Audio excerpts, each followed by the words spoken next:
Give me Isaiah 14 and 21. They did the same thing to my people. So you said that they put millions of my people. Should a murderer go to jail for murdering? Absolutely. Should a thief go to jail when he steals? Absolutely. Should a robber?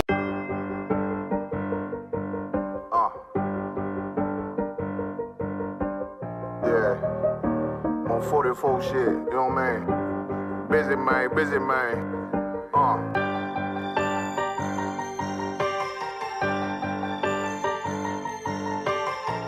Look, when that shit drop, you step all the way on their neck, step on their neck and their head with that shit.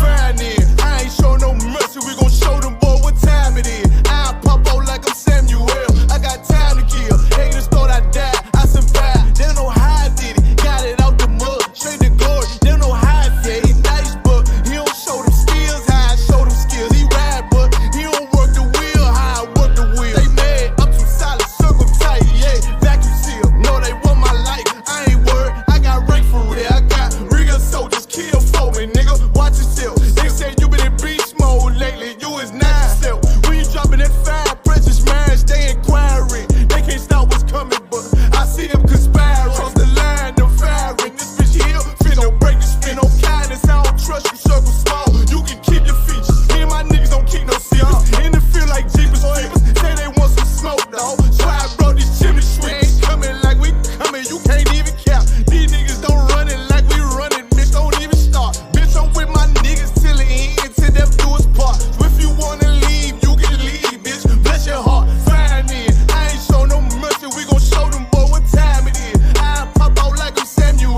I got time to kill. Haters thought I died, I survived. They don't know how I did it, got it out the mud, straight to glory. They don't know how I feel, he nice but he don't show them skills, how I show them skills. He ride but he don't work the wheel, how I work the wheel. Ooh, I got a man, circle tight, yeah, vacuum seal. I heard they want my life, I ain't worried, I got rate for real. Take over in effect, yeah, I'm fully focused. You might not see it on me, just know it's women, that bitch fully loaded. Ooh, yeah, we up and rolling. Told them I need major motion. Think I'm joking, I'ma school them niggas like they baby Jody. Got it out the dust, now I'm too clean, don't know why they hate me. What you want out life, dawg? Guns and butter, baby boy. U.P.K top, dawg. Certified road runner. I'ma turn that econ line van to a damn tank. I got choppers stashed in the attic like they in Frank. They had that shit on lock till I snapped on them like bolt cutters. You cannot play both sides, gotta choose your colors. See him throwing that one up with that W, that's my blood, bro. Fine in, I ain't show no mercy, I'm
We good? Yes, sir. Let's clap it up. Yahweh Shabrak Yahweh Shemala Thun by Shem Yahweh. You all know tonight, usual scripture breakdown. Lock this make sure it's locked. It looked like it slid a little bit. You all know tonight, usual scripture breakdown in DC, right? You all know next week, Thursday, Thursday, December the 8th. That's next week, Thursday. Jeremiah Hyman gonna be down in DC doing the scripture breakdown. You're all invited. Y'all come on down, DC school. We're gonna be hosting the general doing the scripture breakdown. Also tonight, 9 p.m. You'll check out Command and General Yahanna live on Blackwatch. You'll like, subscribe, share that thing everywhere, man. Send them likes up, go in the comment section. You know what I mean? Hit the general up, heal him out. You know what I mean? Say, type your questions in. Let's try and run this algorithm off the damn cliff. You know what I mean? I don't know. These damn sodomites up in these what do you call them? Not websites. The social media companies. You know what I mean? They have a damn math problem, restricting you, which is what an algorithm really is. It's a math equation. An elaborate math equation that's saying what you could say and what you can't say. The Lord give you a goddamn mouth. F the algorithm. Right? So you'll go up there, flood that whole thing, get them likes, all the way up. Tell a friend, tell your children, tell everybody. You'll get in there and rock the whole thing out, man. He's the only man saying anything worth listening to right now anyway. You know what I mean? Jews being black, the suffering of the Jews, who are the real Jews, the incarceration of the Jews, the immigration problem of the real Jews. You know what I mean? He's the only man, sticking to what Christ laid down, Christ's program. Everybody else, all mutual funds are not the same. You know what I mean? All mutual funds are not the same. With the real deal, I.S.U.P.K, straight outer Harlem, New York, 1 West, 125th Street, 1969, man. Rocking this truth for, forever. You know what I mean? So we're going to get into it tonight. If anybody had any questions, y'all could get them in. There's some questions in the room. I'll get to them. And if anybody online has questions, please type them in. We also have a call-in number. See if you could find a banner to keep it up on the screen for the majority of the class. All right, or switch it back and forth. You could call in, and we'll hear you. You could ask a question directly, especially for some more elaborate question that I might ask you more things back and forth. See if you could do that. All right. And I believe that's about it. Salakia. Big up Captain Gadalha and Officer Shabal. Captain Gadalha, Officer Shabal gonna be holding it down out there in Vegas. Everybody flying out, heading out there to Las Vegas for the West Coast cookout. You know what I mean? We're gonna light that whole thing up. Starting tomorrow, scripture breakdown class with Jeremiah Hyman is going to be at 7 p.m. Vegas time, which is 10 p.m. East Coast time. So tomorrow night's scripture breakdown class will not be at the usual 7 p.m., but it'll be at 10 p.m. All right? They have a 3-hour difference. Don't worry, you stay up for more bullshit. You know what I mean? So 10 p.m. ain't no big deal. So you'll lock in, tune into it. Friday, I believe, is camp. Saturday is the cookout. I forget what Sunday is. Anybody have the flyer? If anybody have the flyer, just run it down. What they got going on. Go ahead. It's Thursday, December 1st, scripture breakdown with Jeremiah Hyman. 7 p.m. their time. What's 10 p.m. East Coast time. And then following that is the West Coast radio. And that's at 10, 11, 12. 1 a.m. 1 a.m. East Coast time. Right, and I believe the West Coast radio is going to come together with the Cross the Line. Right, so Cross the Line West Coast radio probably going to be at 1 a.m. our time, the usual time. All right, 1 a.m. our time, because the time difference. I could verify that, if you need to. Go ahead. And Friday, December 2nd is camp at 12 p.m. to 6 p.m. And then they have the after party, which is at 8 p.m. until Then Saturday, December 3rd. Do they have a location for the after party? I believe they have a location. It's not on the flyer. It's not on there. Ain't no sweat. Yeah, once again, if you're down there, just get in contact with Captain Gadalha, Officer Shabala, anywhere of them West Coast soldiers, man. There's some good solid brothers out there. Kwamal, Korak, you know what I mean? Anybody who are against like Fabuwan, main man Fabuwan, you know what I mean? Malakama, Lahab, Kazakia, yeah, good soldiers down there. Issachar gonna be out there heavy. You know what I mean? We're gonna go down there and take over the whole strip, UPK style, you know what I mean? What else you have? That's it? Saturday, December 3rd, we have West Coast barbecue from 12 p.m. to 6 p.m. Right. The barbecues is Saturday, Barack. If I could, just revert to the last thing that was just mentioned. We had some online questions from Olivia Arnold asking, what's the address for the next cookout out in Vegas? Is the address on there? Live, sir. Okay. Whoever is asking the question, just contact any of the schools on the West Coast, and they'll give you the address. Right. I just know it's Vegas. That's all. Just drop me in the middle there where the cactus is. I'll find the cookout. Right. But it's Vegas. So just contact any one of those West Coast schools. You're going to get the address. All right. What else we have on Bakwash? The last one is the after party. It's going to be at the club from 8 p.m. until the club's not specified on the flyer. Yeah, I believe it's locked down. I believe they have a whole zone locked down. How the UPK always do it. Sunday, have anything there listed for Sunday? Sunday's a free day. You could travel back if you need to, or you could they should have some ground events. It might be the range or something like that on Sunday. All right, and that's about it. All right, so what we getting into? What we got? So far, that was the only question No sweat. So far. I had a question myself, but it's off topic. No sweat. Hold on. The question, let me hear you. Can I get a general breakdown on Revelation 7 and 9? Christians are saying, calling this this is the reason everybody can be saved. This is the reason everybody could be saved. They're using this scripture as saying this is calling for everybody to be saved. Okay.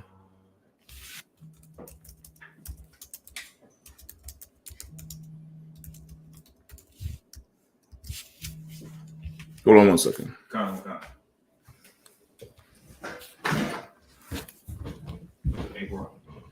You said Revelations what? Revelation 7 and 9. Okay. Yeah, for sure.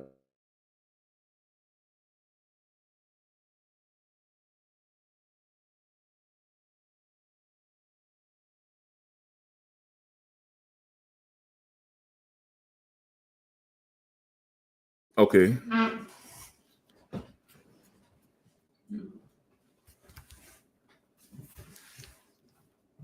Bakwash, go ahead with it. This is Revelation chapter 7, verse 9. After this I beheld, and lo, a great multitude which no man could number, of all nations and kindreds and people and tongues, stood before the throne and before the Lamb, clothed with white robes and palms in their hands. All right, listen, that's the scripture I was looking for. You back it up, turn off the lights. Let's go back into the world. That's the one I needed. Because I'm sitting here, I'm like, we dressing all this weird way, speaking this damn language. And in the end, all the shit we doing don't matter. Everybody's still gonna come in. So what the fuck we doing? I mean, why are we even here? Shit. With that, if that's the case, right? Why do you have to do anything? It's ridiculous. All right, let's read it one more time. It's Revelation chapter 7, verse 9.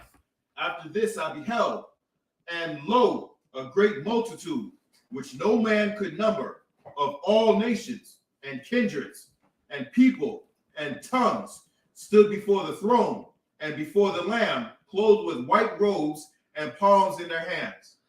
Okay. And what are they saying exactly? The Christians are saying this is how they're saying everybody can be saved, because everybody's going to be coming before the throne.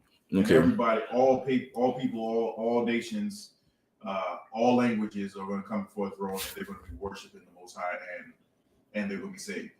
This is what Christians are saying. Mm-hmm. Okay. And because of the all nations. All right, cool. Okay. 1 second, Salaki, brother.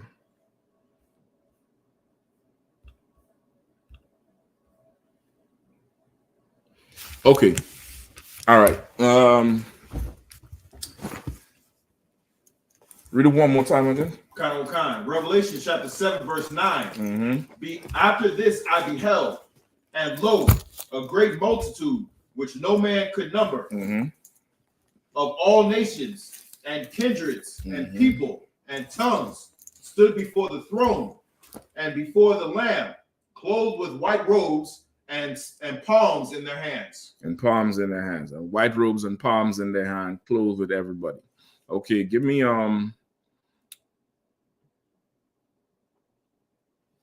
the okay, they might not accept the Apocrypha.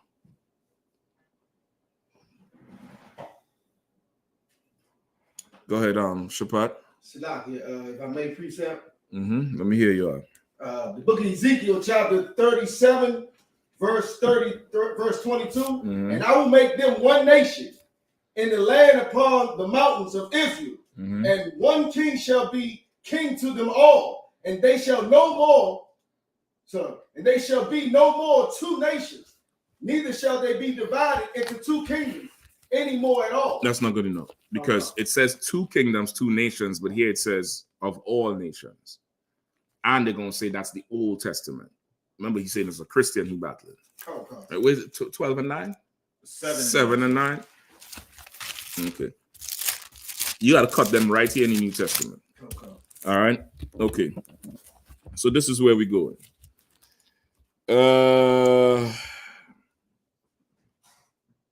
You're going to take them up to verse 1. Right? That's where really, when you're battling a Christian, you don't need to, I mean, how to describe it? You ever see Mayweather fight them bums who fighting him now? Does he do anything spectacular? Basic boxing.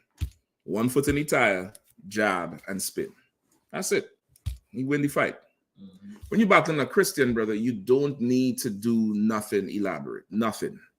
Absolutely nothing. They don't know the Bible. They don't know what the verse above says. Why would you go anywhere else? You get the point? Very rarely you have to go anywhere else. Keep them 1 foot in the tire, just like boxing, because they like to, as you answer this, they're going to go somewhere else and they'll go, chase you, have you chase them around. So let's go 7 and 1. Revelation chapter 7 and 1. And after these things, I saw 4 angels standing on the 4 corners of the earth, holding the 4 winds of the earth, that the wind should not blow on the earth, nor on the sea, nor on any tree. Right? So you ask them, who is this speaking here? Who is this speaking here?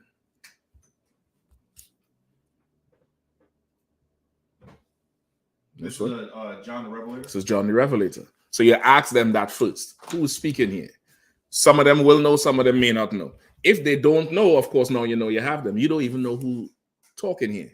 How could you know what this verse mean? If they do know, right, John the Revelator, and he's seeing a vision.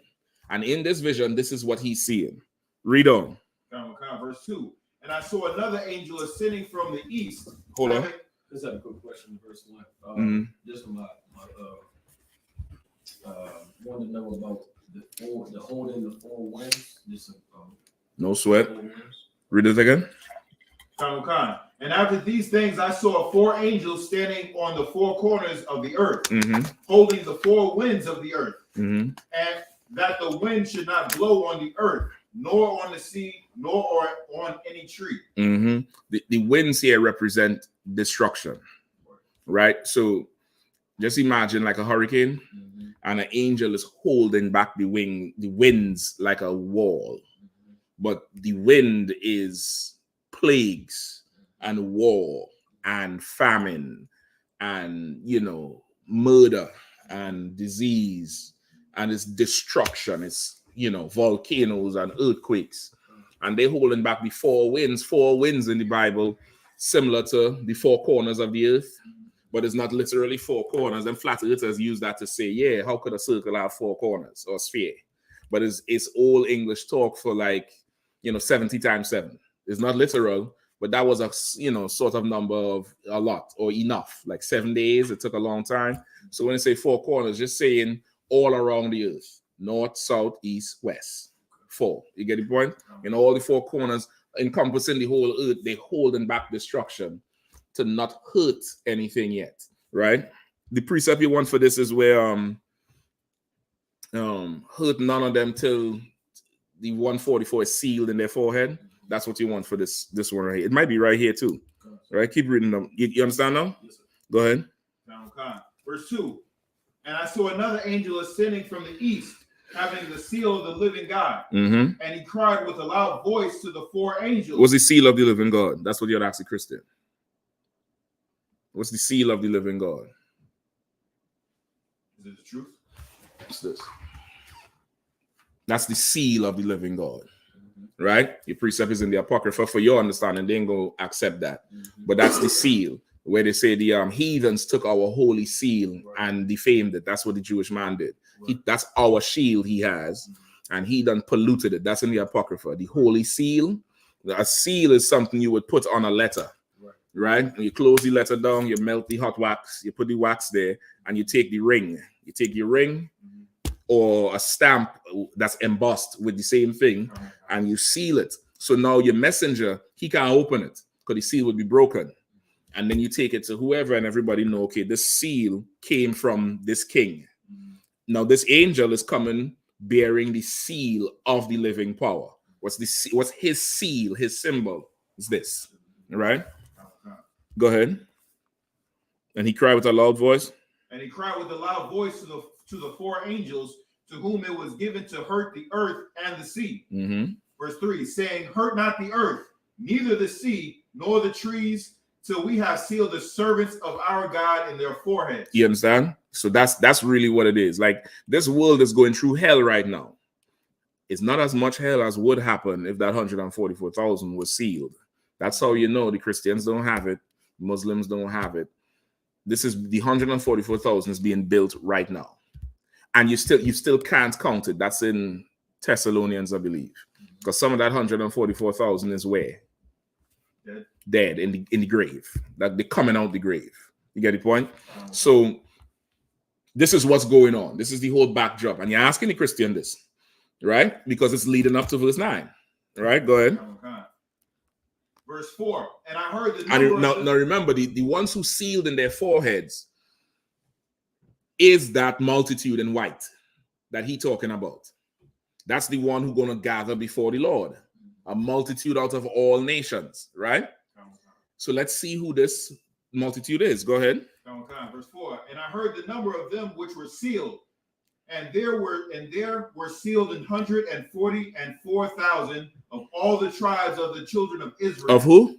All the tribes of the children of Israel. Of the children of who? Of Israel. That's it. It's not coming from everybody. Right. It's coming from all the tribes of the children of Israel. Go ahead. Verse 5. Of the tribe of Judah were sealed 12,000. Of the tribe of Judah was sealed 12,000. You ask him, where is Judah? Who is Judah? Negroes. And where are the Negroes? Scattered everywhere in the world.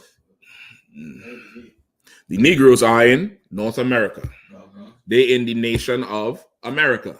Keep reading. Of the tribe of Reuben were sealed 12,000. Who's Reuben? Reuben is Seminole. The Seminole Indians. Seminole Indians. And where are the Seminole Indians? North America. In the nation of America. Keep reading. Of the tribe of Gad were sealed 12,000. Who's Gad? Yeah, ask a Christian. Who's Gad? The native, so-called native Indians, who would not be the Seminole Indians, but the ones from North Dakota. Who's from up there? The Blackfoot and stuff, I think, is Seminole. What's the other ones? The Lumdi? Lumdi is South too? Lumdi tribe. What's the other ones up there? The Sioux. The Sioux and them, they would be Gad. You get the point? The ones from further up north. I believe the Seminole Indians is the lower part of America. Right? Keep going. Verse 6. Of the tribe Asher were sealed 12,000. All right. Who is Asher? Like Columbia to to Uruguay. Brazil, Asher. Venezuela, Asher. Colombia, Asher. Bolivia, Asher. Uruguay, Asher. Who else is in there? Peru. Peru might be Naphtali, right? All that's Asher. Where they located? In South America, in the nations of Brazil, Colombia, Uruguay.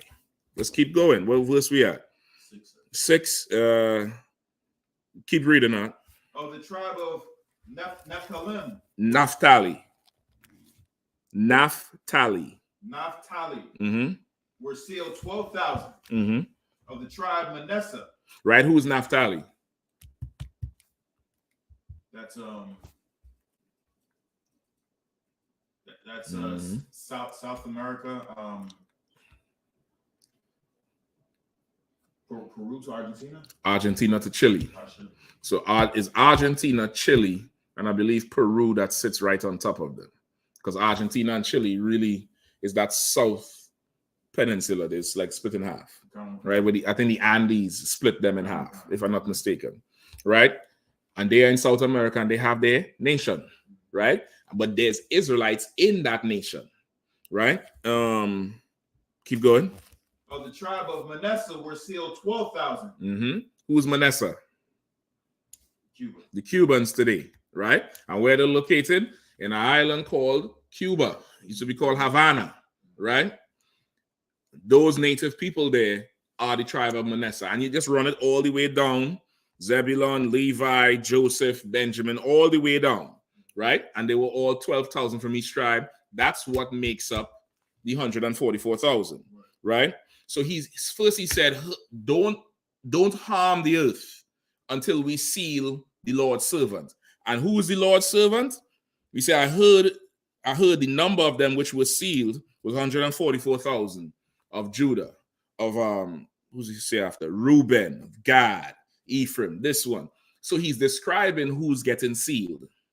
And now he see from that, as he telling you what he's seen the angel saying, the angel holding back the earth, and another angel bearing the seal saying, don't harm nobody here until we seal the 12,000 from each tribe. Then he sees right there another vision. Read on now, verse 9. Verse 9. After this I beheld, and lo, a great multitude, which no man could number, of all nations, and kindreds, and people, and tongues, stood before the throne, and before the Lamb, clothed with white robes and palms in their hands. That great multitude is who we just read about before. Right? That great multitude of all nations coming out of America, coming out of Brazil, coming out of Puerto Rico, coming out of UK, coming out of Belgium, coming out of France, coming out of Argentina, coming out of Chile, coming out of Russia. Right. That great nation, that's the nations they're coming out. When they say coming of all nations and kindreds and families, right? Similar families, and people of all sorts of people, of tongues. What is tongues? Languages. Right. Brazilians speak Portuguese, different from the Portuguese in Portugal. Ephraim speaks Spanish, not like the Spanish in Spain, not like the Spanish in the Dominican Republic, and it's not like the Spanish in Argentina, of different tongues. Judah speaks English and can't understand a Benjamite speaking the same goddamn English. Christian, what is you talking about? How does this translate into everybody? You're going to have people coming out of China, not Chinese people, but Israelites living in China. You could pull up right now on the internet. See if you can find a video. If it's too slow, let me know. I could do it up here. There's a video of a sister in China. Her father was in the military, went down there and tied fire to some old Moabite tail. Lord be with him. And of course, once she done get the fire, she turned on the brother and he left her. But his daughter is down there. And this sister looks like a sister from anywhere in America. And they ask her a question, they put the mic to her, and it's, and that's how she talks. And she described how hard it is to live in China because it's such a homogeneous nation. And the only Chinese, they don't have much people, and she had to struggle and fight and prove herself. She entered some beauty competition and win down there, and people was mad that how they could let this black girl win. But she's black. They ask her, well, who's her favorite song? To the left, she loved Beyonce. She's a nigga coming out of a nation speaking a different tongue. This is not talking about every single body. It's not talking about everybody. You think some more bite who eating children and worshiping Buddha for years gonna get a white robe and come before the Lord? White signifies what? Purity, right? The Lord ain't marrying these hoes that you all be marrying out here. That's for the Christian. Right? The Lord want a pure nation. So his people who coming back ain't gonna be mixed with something else. It's from the 12 tribes of Israel. You get the point? You found it? No, I'm looking for it. Okay, let me see if I find it for you. I'm pretty sure I could pull that up right now. Sorry, sir, if I could. Please, this question right on this this verse, Mm-hmm. and on the top of 9, and I beheld, and lo, a great multitude which no man could number of all nations. Now, is that saying that's not the 12,000? Is that the 1/3? Because no man could number. Okay. Yes, and I wouldn't say the 1/3 is clothed in white though. The clothed in white is that 144,000. That's going to be a government, a ruling government. Okay. The 1/3 is people who helped the priest. I mean, not necessarily be clothed. It's like coming out of Egypt. You had Moses, Joshua, Caleb, some of the brothers who worked with them and helped them. Then you had the others. Are they the same? It's not the same. You get, even though they come out with more, it's like that. These are people who done help the priest, help the Lord, but they're not in the military. They're not in the government. You get what I'm saying? But I fully understand your question though. Hold on. Give me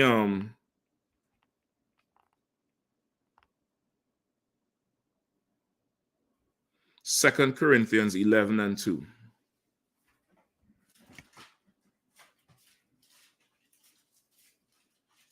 This is 2 Corinthians chapter 11, verse 2. Mm-hmm. For I am jealous over you with godly. Give me verse 1. Start at verse 1. 2 Corinthians 11:1. Mm-hmm.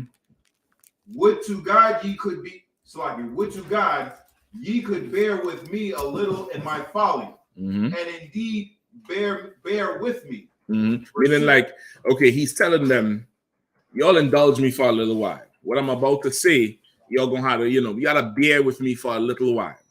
When he say indulge me in my folly, bear with me in my folly, in a little folly. It's not so saying he doing something, folly. He's just saying what are you about to say here is not just, a class. He's gonna put you on some game, right? Go ahead. Verse 2. For I am jealous over you with godly jealousy. Mm-hmm. For I have espoused you. I have espoused you to one husband, that I may present you as a chaste virgin to Christ. Mm-hmm. So that would be a precept for the robes of white, like a chaste virgin to Christ. He espoused you to this you serving this God and this King. The whole parable with the bride, the bridegroom, and the bride, the wedding, is from this. You get the point? They all go together, and it's always talking about Israel. Bear with me. Let me find this black girl in China here.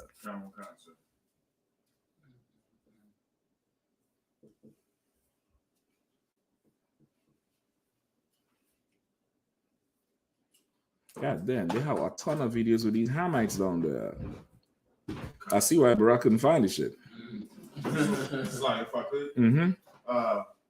When I went over to China, and I had to. Oh shit, you was in China? God damn. How come you don't look like Su Young? Yeah, my father wasn't in China. Listen, that's it. Go ahead.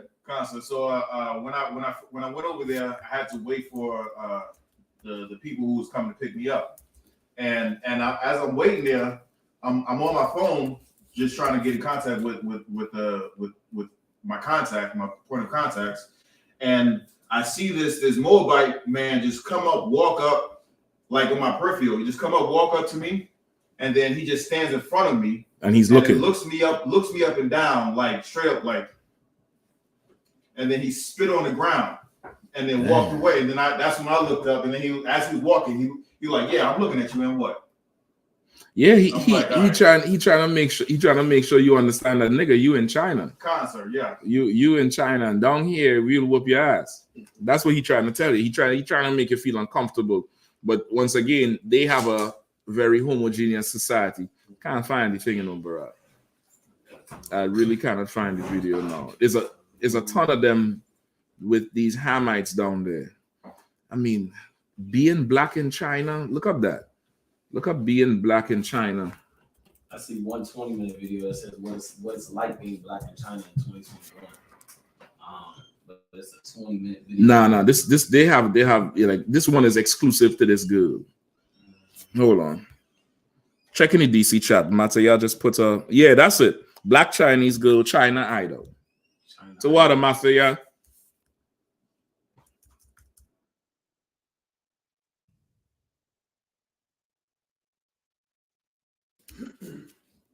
It's like a 2-minute video. Yeah. Yeah, I think this is it. Yeah, that's the one right there, brother. That's the one right there. Okay. The one at the top. Okay. Yeah. Right? And if you could play it, if there's audio, if you're able to play the audio. If not, I could do it from here. Mm-hmm.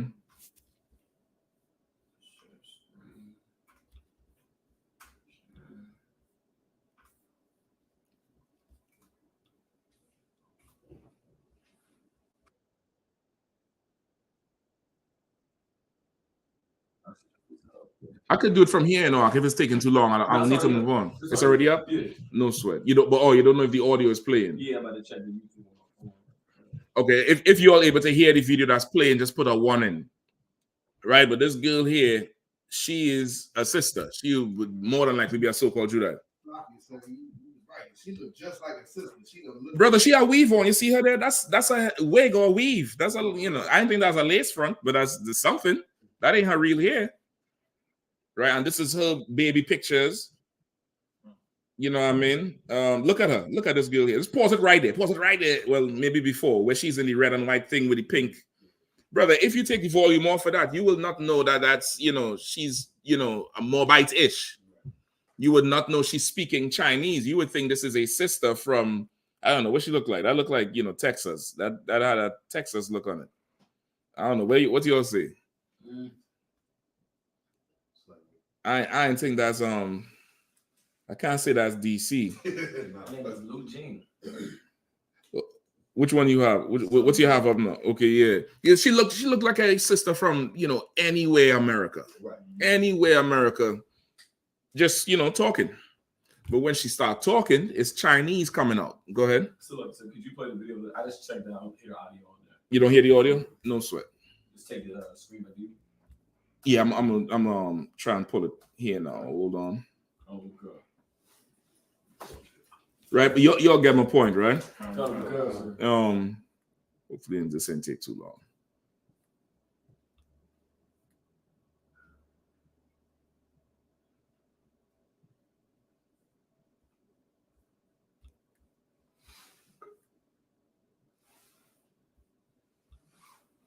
that's my.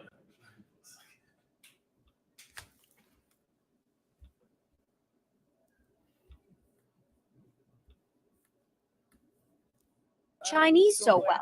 I'd say because I'm Chinese. Felt out of place. Sometimes people on the street would ask me, why do you that's her talking. I mean, sometimes people that's her talking. Rarely felt out of place. Sometimes people that's her voice. And she sounds straight up like like a Chinese person, but she's not Chinese. That's more than likely a Judite. On the street would ask me, why do you speak Chinese so well? And they're asking her why you speak it so well, and what she say? Because I'm Chinese. Out of all nations. We will come out of all nations. Right. She thinks she a Chinese. Right. Right now, she think Buddha is God and sake is the best drink in the world. Until somebody, let's say you're an Israelite, you're a Jew. Right. You get the point? We'll come out of all nations. Right. When Lo Jing stepped into the national spotlight on a Chinese reality show called Go Oriental Angel, she got attention not necessarily because of her talent. but because of how she looked. Hosts fondly called her Chocolate Girl and Black Pearl. The Chinese media fixated on her skin color. Angry netizens vented online, saying she never should have been born and telling her to get out of China, sparking a bitter debate about race. In many respects, China can be considered a very homogenous society. More than 90% of the population is Han Chinese. So people who look different stand out. At first, I cried a lot, she says. Then I got angry, and finally, I just started to ignore it. Lo Jing's background became national gossip. Show producers convinced her mom to appear on air. The curses, right? In cursing the city, cursing in the country, wherever you go, these curses will what? Pursue thee and overtake thee. Go ahead. It's like, if I could, I know since the Chinese culture prefer to have boys, they have they have more men than they have women. Mm-hmm. So much so that that whenever they're going to course or find a wife, there is so much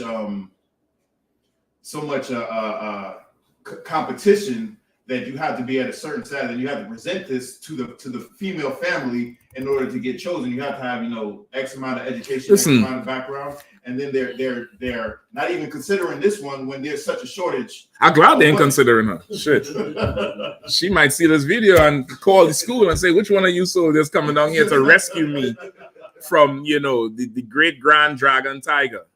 You know what I mean? I'm glad they ain't choosing her. And once again, and that's just a sidebar, that's proof the Lord know what he doing. Where normally women should outnumber men. So now there's greater onus on a woman to present something because she needs to get chosen. But now when men outnumber women, she's the rarity. And now what? I had to line up and prove, what? I don't know. Get the point? The most private details of their life becoming painfully public. Lo Jing didn't ask me about her dad until she was 16, she told the audience. I cried, and she never asked me again. But as the show went on, so... That's to show you evil ass monsters are. That's what I want to go into tonight. You bitches. She said the girl never asked her about her father until she was 16. Right. You never told her about her father until she was 16. Right. I want to know what she was telling her for 16 years. 16 years, she ain't got no daddy. The cartoon nigga got a daddy. Them anime shows, the Pokemon nigga, he got a father. She ain't got no daddy. Right. But woman again. So Everybody did Lo hates Chris. Jing, listening to Beyonce, her favorite artist, hanging out with... She in China, but her favorite artist is Beyonce. Right. She all the way in in the Nihao province, but she part of the beehive all the way over there. All the way over there. She's a little bee in the beehive, all the way over there, because out of all nations, the Lord's people will come, speaking different languages of different tongues and kindred. You get the point? And so did Lo Jing, listening to Beyonce, her favorite artist, hanging out with classmates and going to school. Look how she dressed, Doc. Look how everybody else dressed. Everybody else looked like they come out of a concentration camp. She got the high But as the show went on, the puffy so coat. did Lo Jing, She looking, Beyonce, she looking as her fly as favorite an artist, Israelite could look. hanging out with classmates. Like you could tell, and okay, going yeah, to school. that's a sister coming out there. That's you see what I'm hanging talking out about, with right? classmates and going to Like school. that's Eve, that's Eve coming right there, and that's just it. If anybody ever I asks was so about angry, says her drama teacher, but she said she wasn't letting these things get Ruth to her being heart. the more Moabitish woman, you could show them that. Yeah, I mean that would be a proof. You get me? You step outside to the door. Step up to the door. All right, next. That was it, Bakwash? Yeah, go ahead. Can you use Acts 2 and 5 for a precept for this? Let me hear you.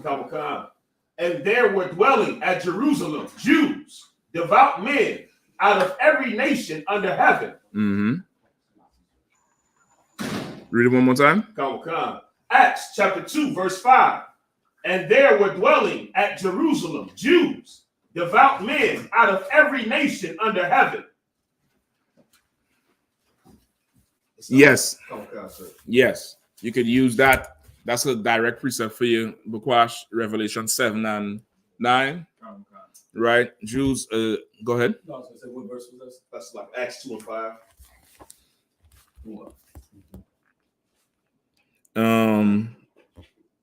Bear with me one.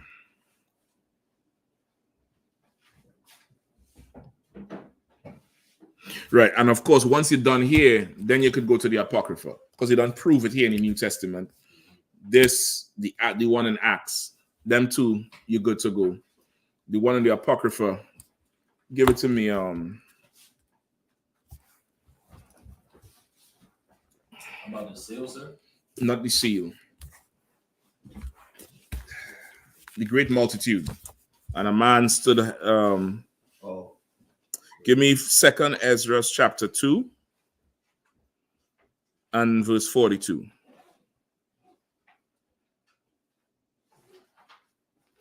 Second Ezra chapter 2, verse 42.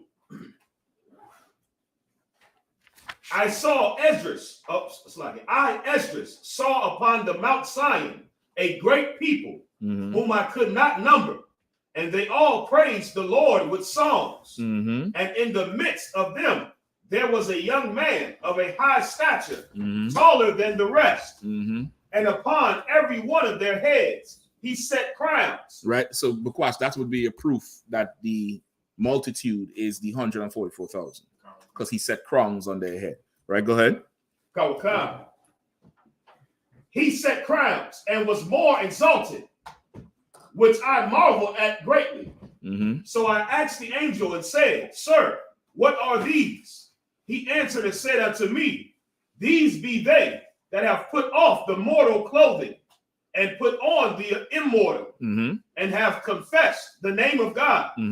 Now they are crowned and receive palms. Same thing how they had the palms in Revelation. Go ahead. Then said I unto the angel, What young person is it that crowneth them and giveth them palms in their hands? So he answered and said unto me, It is the Son of God, whom they have confessed in the world. Then began I greatly to commend them that stood so stiffly for the name of the Lord. That's a good precept. Anytime, you starting to, I don't want to say struggle, because I don't like that word struggle. I think it's an excuse.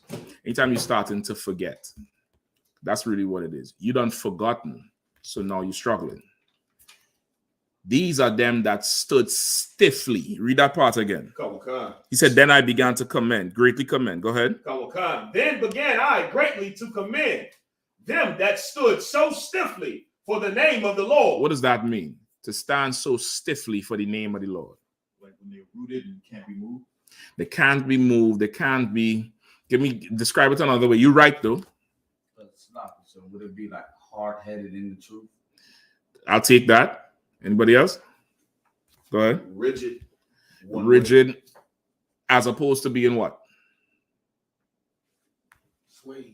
Swayed by what? Precept. Give me it. That's how you'll bring it home. Precept. Swayed by what?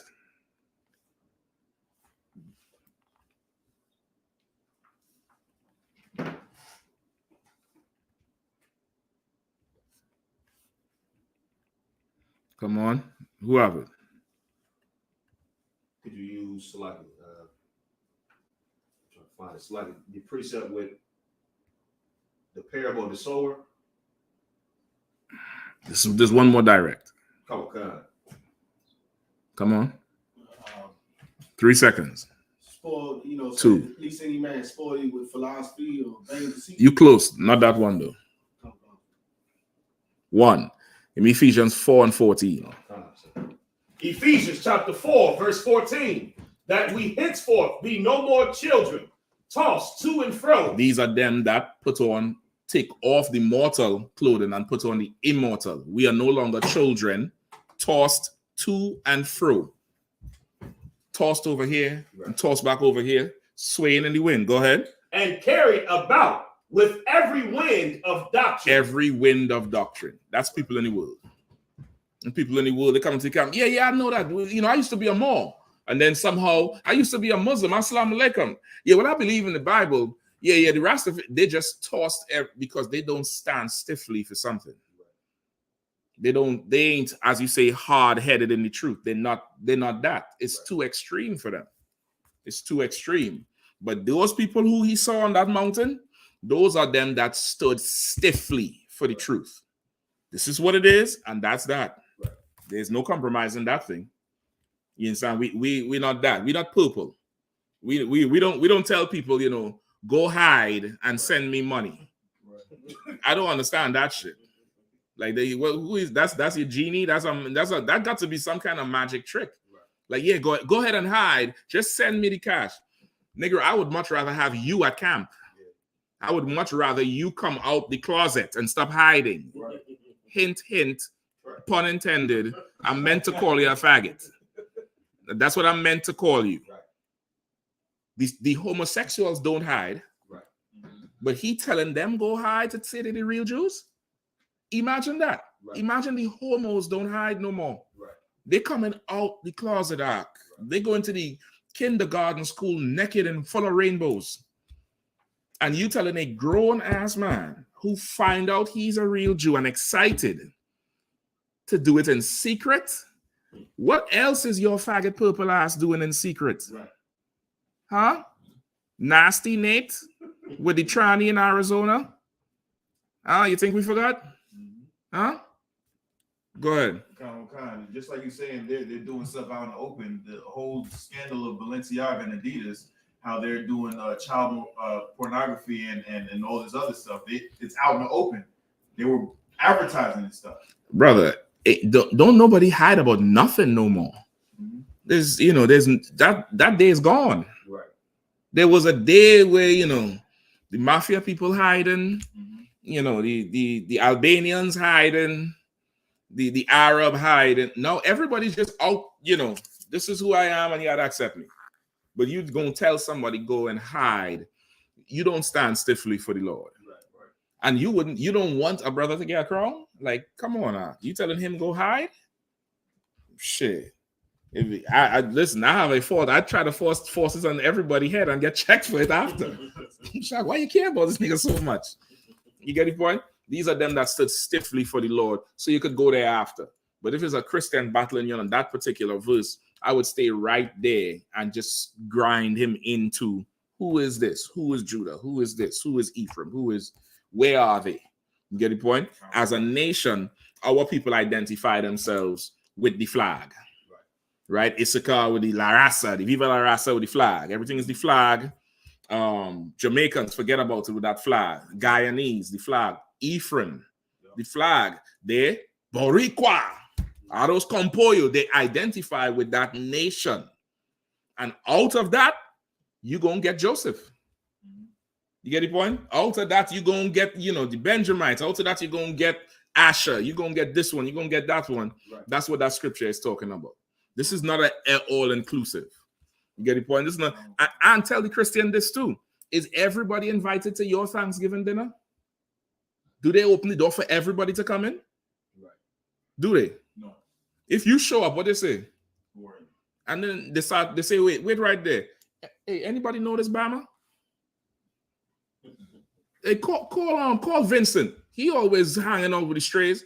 Hey, Vince, go by the door. See if that's one of your boys. No, I don't know that nigga. Oh, nah, man. Listen, we can't let you in. I don't know you.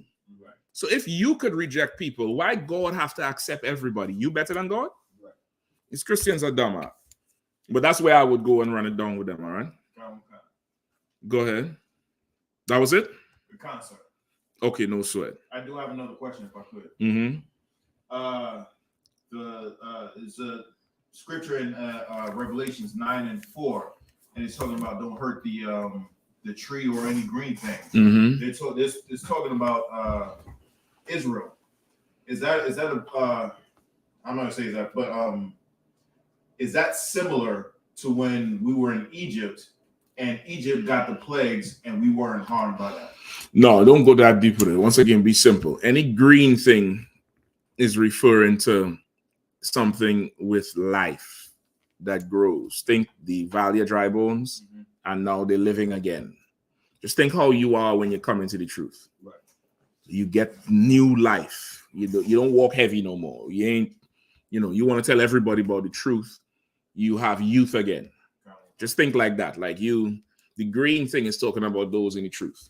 It's saying the green thing because it's like young and like green grass or young, Even when they talk about Christ, they say he was a tender root that grew out of, when they're comparing him to Nazareth. They say, could anything grow good out of Nazareth?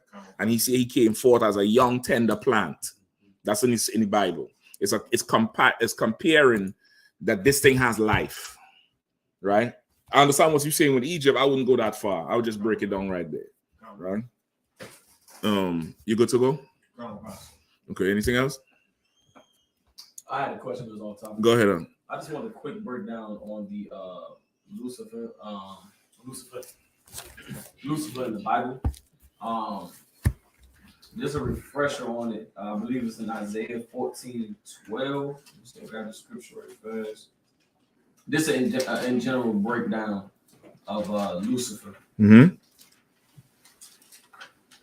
The book of Isaiah, chapter 14, verse 12. How art thou fallen from heaven, O Lucifer, son of the morning? How art thou cut down to the ground, which didst weaken the nations? Right. I got you. And what was the question? Just giving the breakdown of who and who Lucifer was in the Bible.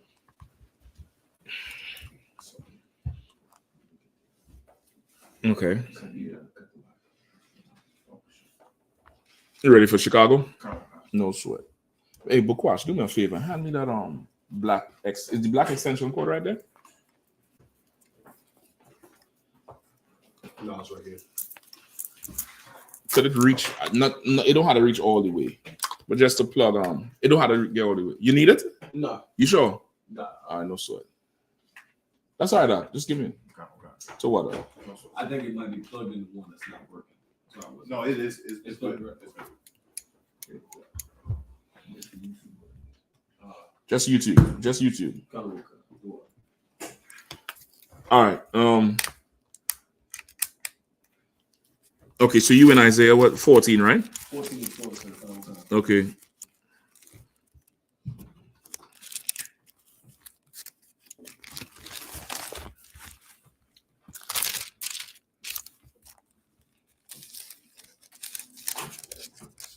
All right, no sweat.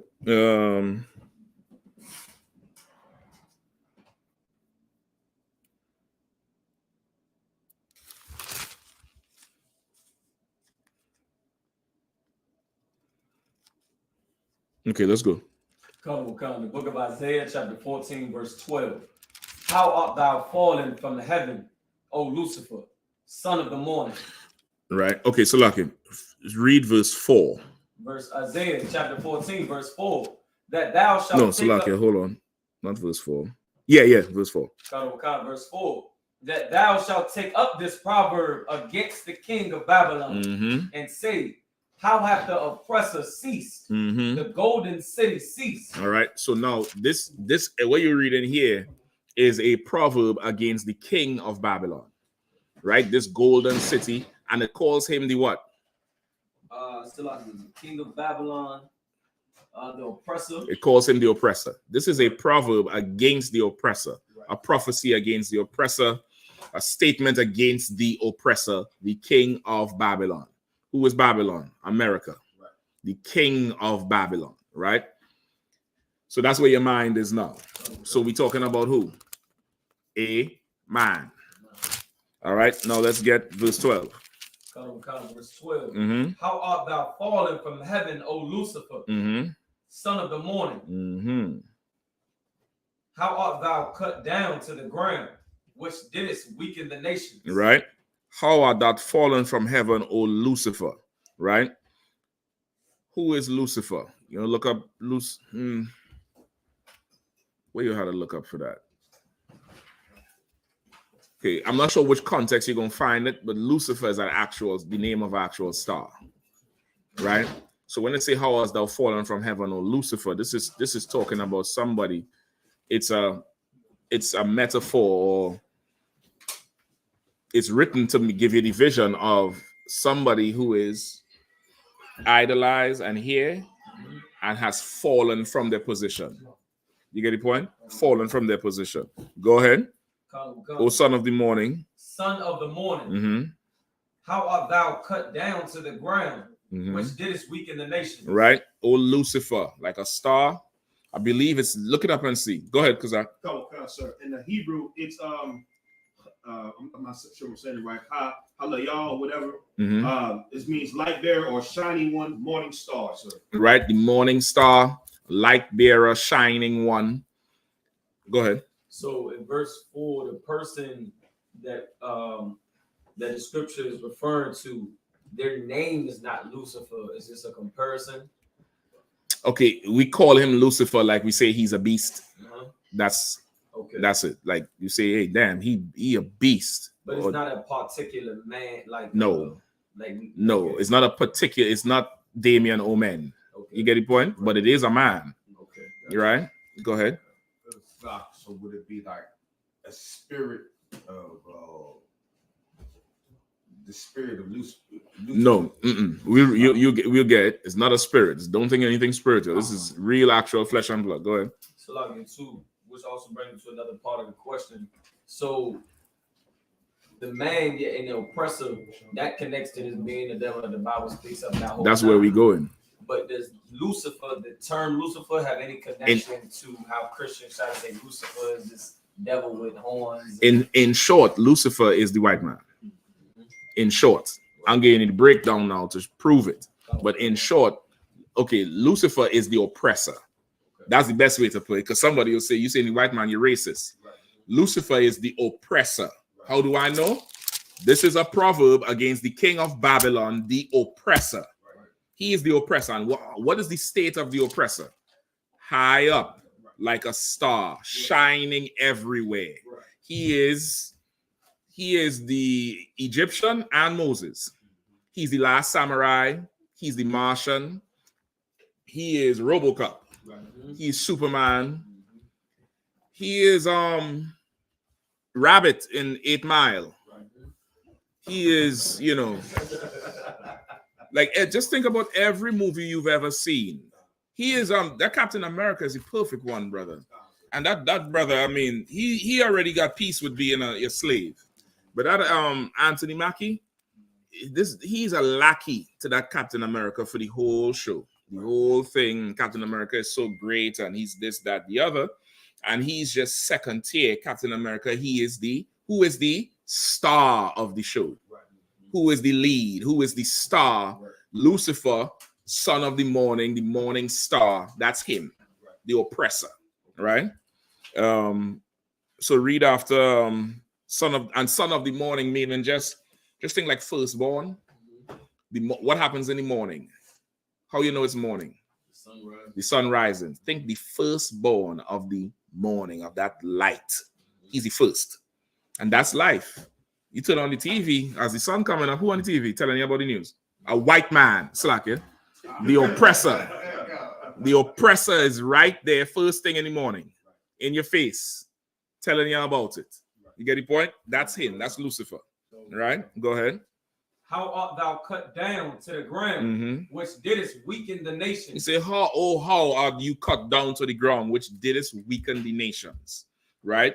That's who he is. This oppressor, he's the one high. A time is coming where he is going to be so low, you're going to wonder, damn, what happened to you?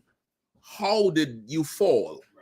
How did you fall down? How did you get so low? You was running it. You was doing everything. How this thing happen? And okay, to the oppressor, the average oppressor, they already feel it, because that's the we lose in our country. You understand? We lose in our country. In their spirit, Obama in the White House was damn near the end of America. It was the end of America. You see, like how black people were saying, I'm moving to China if Trump win. white people was livid over Obama being in the White House. That inauguration hurt. That when he was crying on stage, not crying, when he was on stage with his wife and his children, you know how much nig-nog monkey comments came out of? And these niggas in the White House, and you know, there goes the sheets and this, that, the other. You get the point? So go ahead, you was gonna say something? Yes, like I said, what you said is so true. I remember when he got reelected. That was a semester in college, and I went to the college where Trump announced his presidency, Liberty in Lynchburg, Virginia.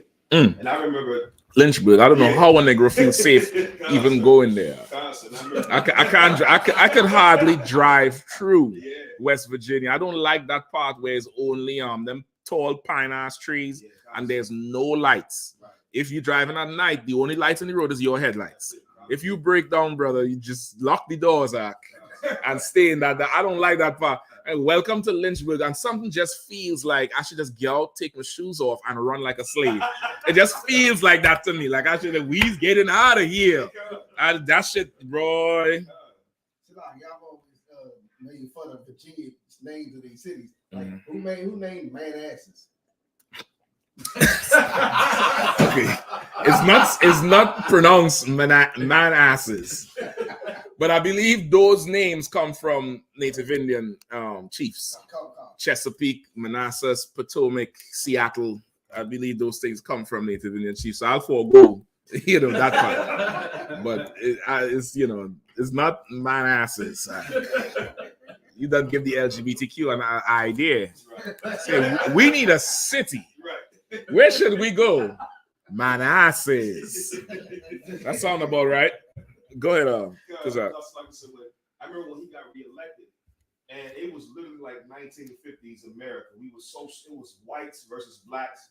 And I remember when he got reelected, they called the election white girls, and I'm not even exaggerating. It was so surreal to me that it was like it was out of a movie. White girls was crying. The white boys was like in a group, like they like getting ready to lynch a nigga. And I remember that next the weekend came, and then that next day we found out that it was brothers being beat up by groups of white boys, and then we was talking to each other, and we was like, we gotta start going everywhere in pairs because these devils really feel like this is the end of their country. That's how they feel. Really felt it. And it's not the end of the country, that's just that happens.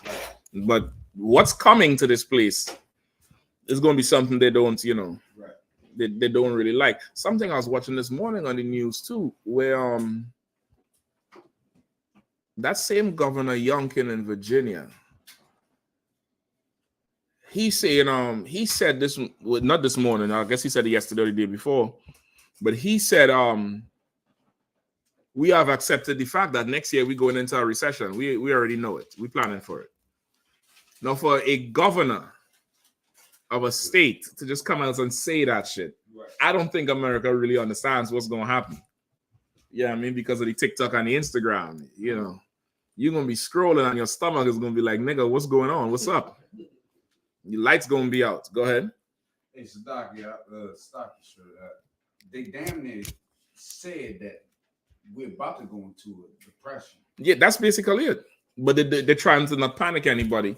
So if they think Obama was the end of their kingdom, the Bible has something else for them, right? So keep reading, bro. We in Isaiah 14:12.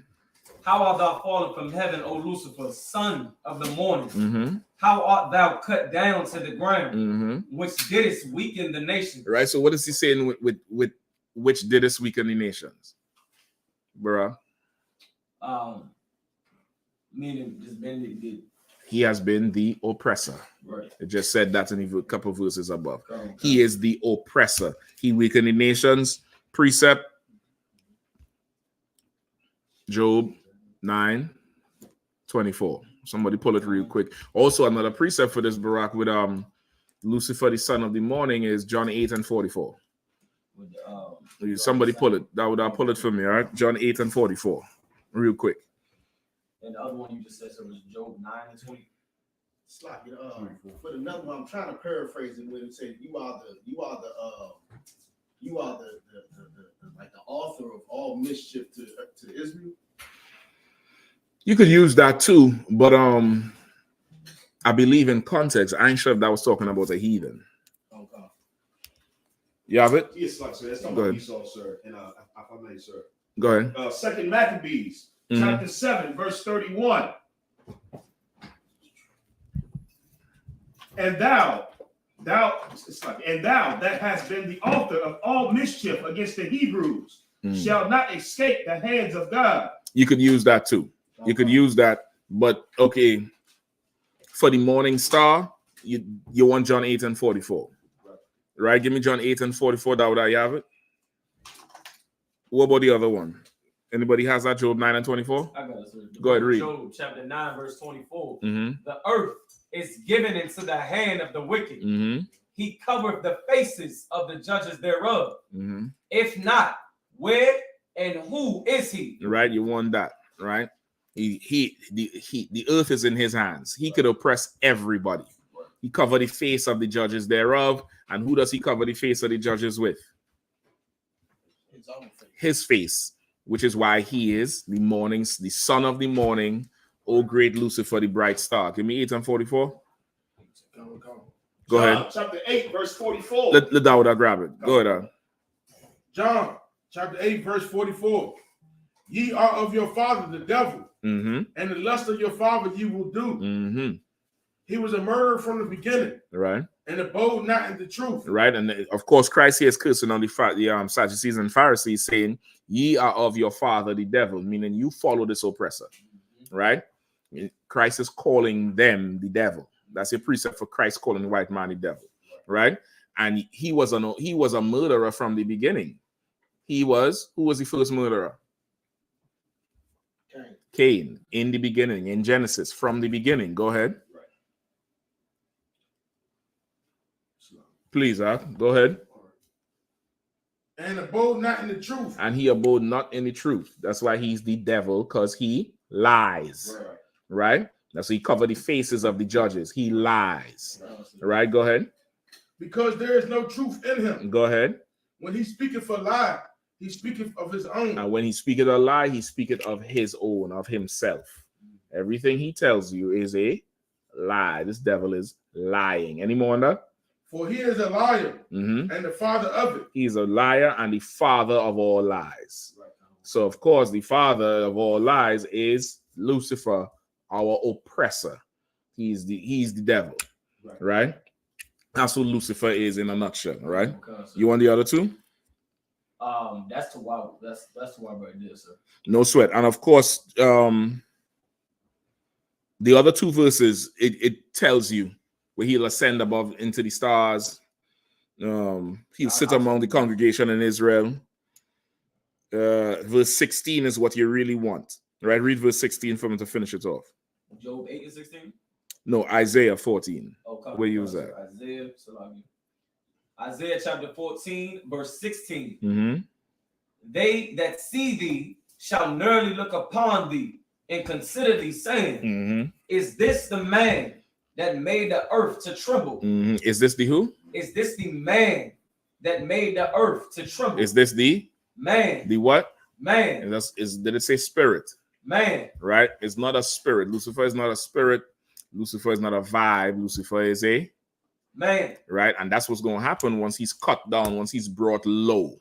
Everybody going to look narrowly, look upon him. Narrowly means you squinting, you're looking like you see somebody you think you recognize, and your common sense would be to look.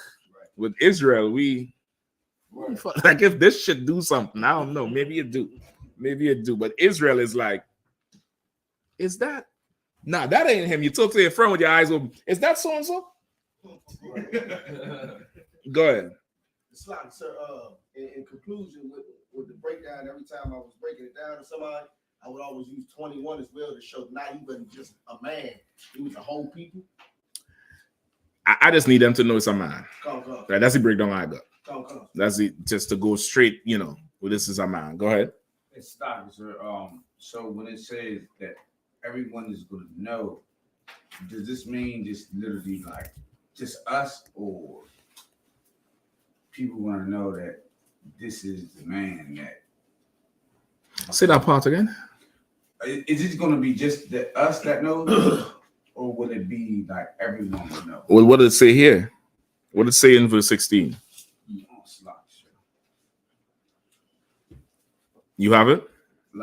Okay. You got to keep up. You keep up with the where it is in the Bible, all right? I know it was in the restroom when you come out, find out where we are always, all right? Read it one more time for him, Barack, so he can hear it. We're in the book of Isaiah, chapter 14, verse 16.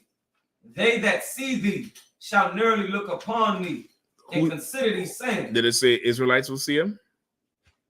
They, Barack?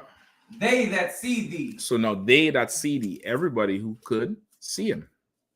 Whoever would come upon him and see him would know, would be like, damn, I used to be scared of you, man. Shit. Now look at you. What's going on with you? You know, Israel is. Israel catch you down bad. Israel start, tapping you in your head, surrounding you. What's going on with you, man? You good? You good, homie? You know what I mean? That's how it's gonna be. And that's also in Revelation where the kings of the earth will see from afar off the smoke from the oppressor. When Christ destroyed this place, it says the kings of the east will see the smoke from afar off and say, Babylon the Great has fallen. Right? So which is your same precept, the king of Babylon. Right? Lucifer is the oppressor. He is the white man. Right? This is not talking about every single devil or oppressor. This is talking about, your power, the power structure. You got the point? We good to go? Yes, if we no sweat. Anything else? Any more online? Nothing online. A lot of comments, but no sweat. You could read some of the comments if you okay. As far as the Nelson Pyre said, racism, slavery, white Lucifer, SHIT. What this got to do with your religion, racist religion? How dare you nitpicking words and mashing them up to fill your pocket and misleading these angry supremacist brothers? To fill your pockets. Listen, brother, if this job paid like you think it did, I would be, I would be doing this shit from the, underneath the sea, brother, in a dome. I'd be doing a crazy ass class with submarines. You'd be seeing whales swimming behind me down in class.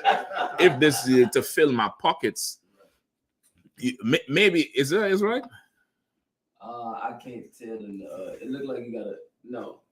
Anyway, I can see and anybody in any school in the UPK knows how we scrape and scrap and pull together to make this thing look glorious. What you really seeing and you thinking is wealth is the wealth Christ described of the real Jews in the Bible. This is not racism. This is just the truth. In the Bible, it says, I know thy tribulation, I know thy works, but thou art rich. You see my richness. The problem is, I don't. I don't see this wealth you talking about. Yeah, I mean, but I guess that I must have it because you saying I'm filling my pockets, which means something that you seeing is giving you the impression that I got a Bentley outside. You get the point? That I got some, Rolls Royce somewhere. But that's what Christ said in the Bible. Thou art rich, right? What we speaking here is the truth. It's not racism. It's the truth. You know what I mean? If I say, cows comes in red and black and white, that's not racist. That's just the truth. I'm telling you how cows are. If I say a lion is going to eat you, am I, being racist towards the lion? You are the oppressor, and the white man has a history of oppressing the earth. Who dropped bombs on Hiroshima and Nagasaki? Was it the Somalians, nigga? Was it, who else? Was it the Eritreans? Who shoved 6 million people in a oven in Buchenwald and starved all, Polish and German grandmothers from Israel, from Tel Aviv, in concentration camps and gas chambers? Who did that? Was that, the Mexicans did that shit? Who impoverished all them third world countries? Who went down in Australia and New Zealand and killed the Aborigine people? you want to say what I'm saying is racist, your people have a history of racism. What I'm saying is I'm just telling you about yourself. You don't like it. You don't like it. If you don't like what I'm saying, cover up all the mirrors in your house then. Go ahead. Let's walk around like you remember that old cartoon with the Snow White? Y'all don't know about that shit. I tell them the age now. That's that original Snow White cartoon. There was a witch who talked to the mirror. Who's the fairest of them all? And the mirror said, "Bitch, not you." And she covered the mirror. That mirror couldn't talk no more. Go ahead. Sluggy, you got the other? Go ahead. I knew the oppressor just had some depraved ways, but I didn't realize it wasn't in my face. So actually, I went and visited Auschwitz, and they had different rooms for killing people differently. And they came up with some inventive ways to just to kill people, and the total outcome of it was the whole gas chamber thing was for them to save money, save bullets for the war. For the war. So they came up with the gas chamber just for it to be more efficient to kill them. I'm gonna go you one further. Where you think they get the ideas from how to kill people? Anybody? Stop it if I could. Didn't Hitler say he learned everything from America? America doing what? Right. The way they oppress black people and Indians. Specifically the native people. Everything them, so-called Jewish man suffer in them chambers. They learned it and improved and upgraded those techniques from what America did to native Indian people. Now, I'm racist. And I bet he's German. I bet that fool who talking there is German. Y'all gonna know if I'm a prophet or not. Go ahead, Barack. Yeah, a couple comments. This one's a question, slightly. Bet he got some old name like Bastian Schweinsteiger, some old dumb name you can't even spell. I bet that's who he is. And the devil in him gonna make him come in. Oh, fuck you, nigga. Just now you're gonna see it come up on the screen. Go ahead, Barack. Because he had more than one, if I'm correct. I believe he had more than one comment, but you have another question online / comment from Stejan Gardner. I thought Jesus and Christianity was bad. What's the difference between Israelites and Christianity? That's very simple. Is this a brother? Look like a devil to me. What's his name? Stejan Gardner. That name sounds like an Israelite name. That name sounds like, his father's name was Stacy and his mother's name was John, and they said Stejan. That's what it sounds like to me. That's what the Israelites do. That's what we do. We do that shit. You know what I mean? So, okay, the difference is we actually do what the Bible says. Christians don't do what the Bible says. They just carry the Bible. Right? The difference between us is like it's like a brother who carrying a gun and he ain't gonna shoot. And then there's one who carrying a gun, and if he pull that shit out, sparks. That's the difference. I think everybody could understand that, right? Don't carry that if you ain't gonna squeeze it. And that's what 21 say. Right? That's the difference. We actually carry this Bible and live our life according to what's in here. We dress according to what's in the Bible. We eat according to what's in the Bible. The woman we have sex with is what the Lord said to have sex with.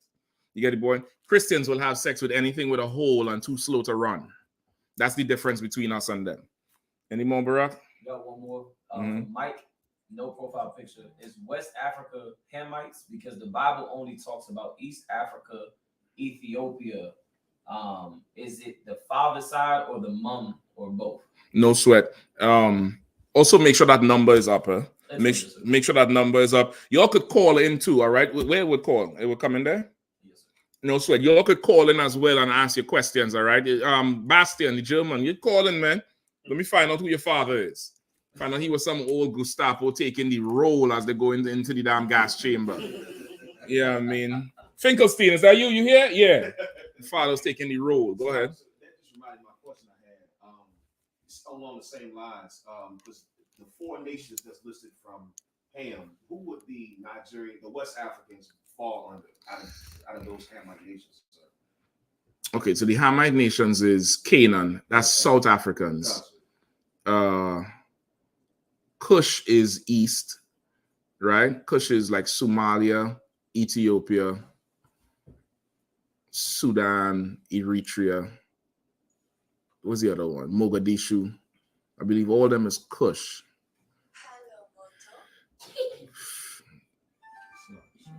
No sweat.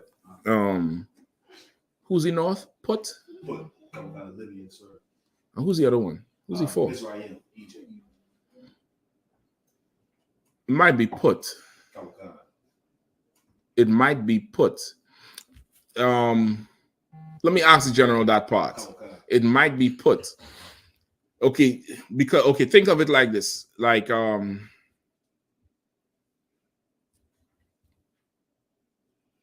okay, you have Benjamin in the Caribbean islands, right? But you also have Benjamin in Canada strong, right? And in Guyana strong.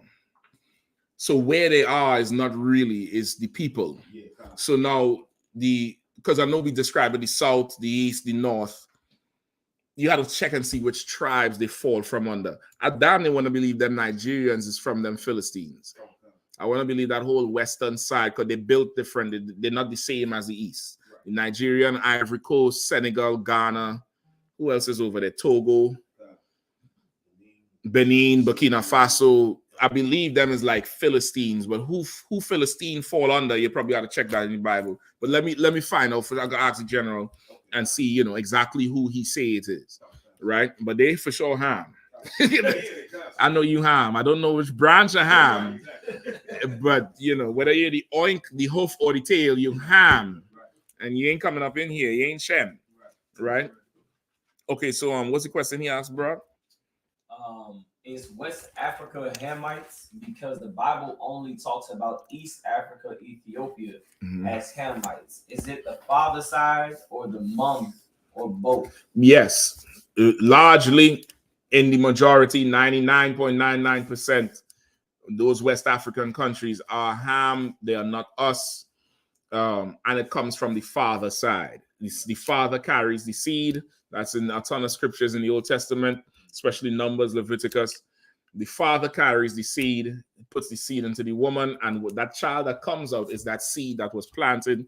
So that's who would be the son, the children. The children would be whatever the father was, right? Those West African countries, they are Ham. They are not, more importantly, they're not Israel. Right. That's the more important way to describe it.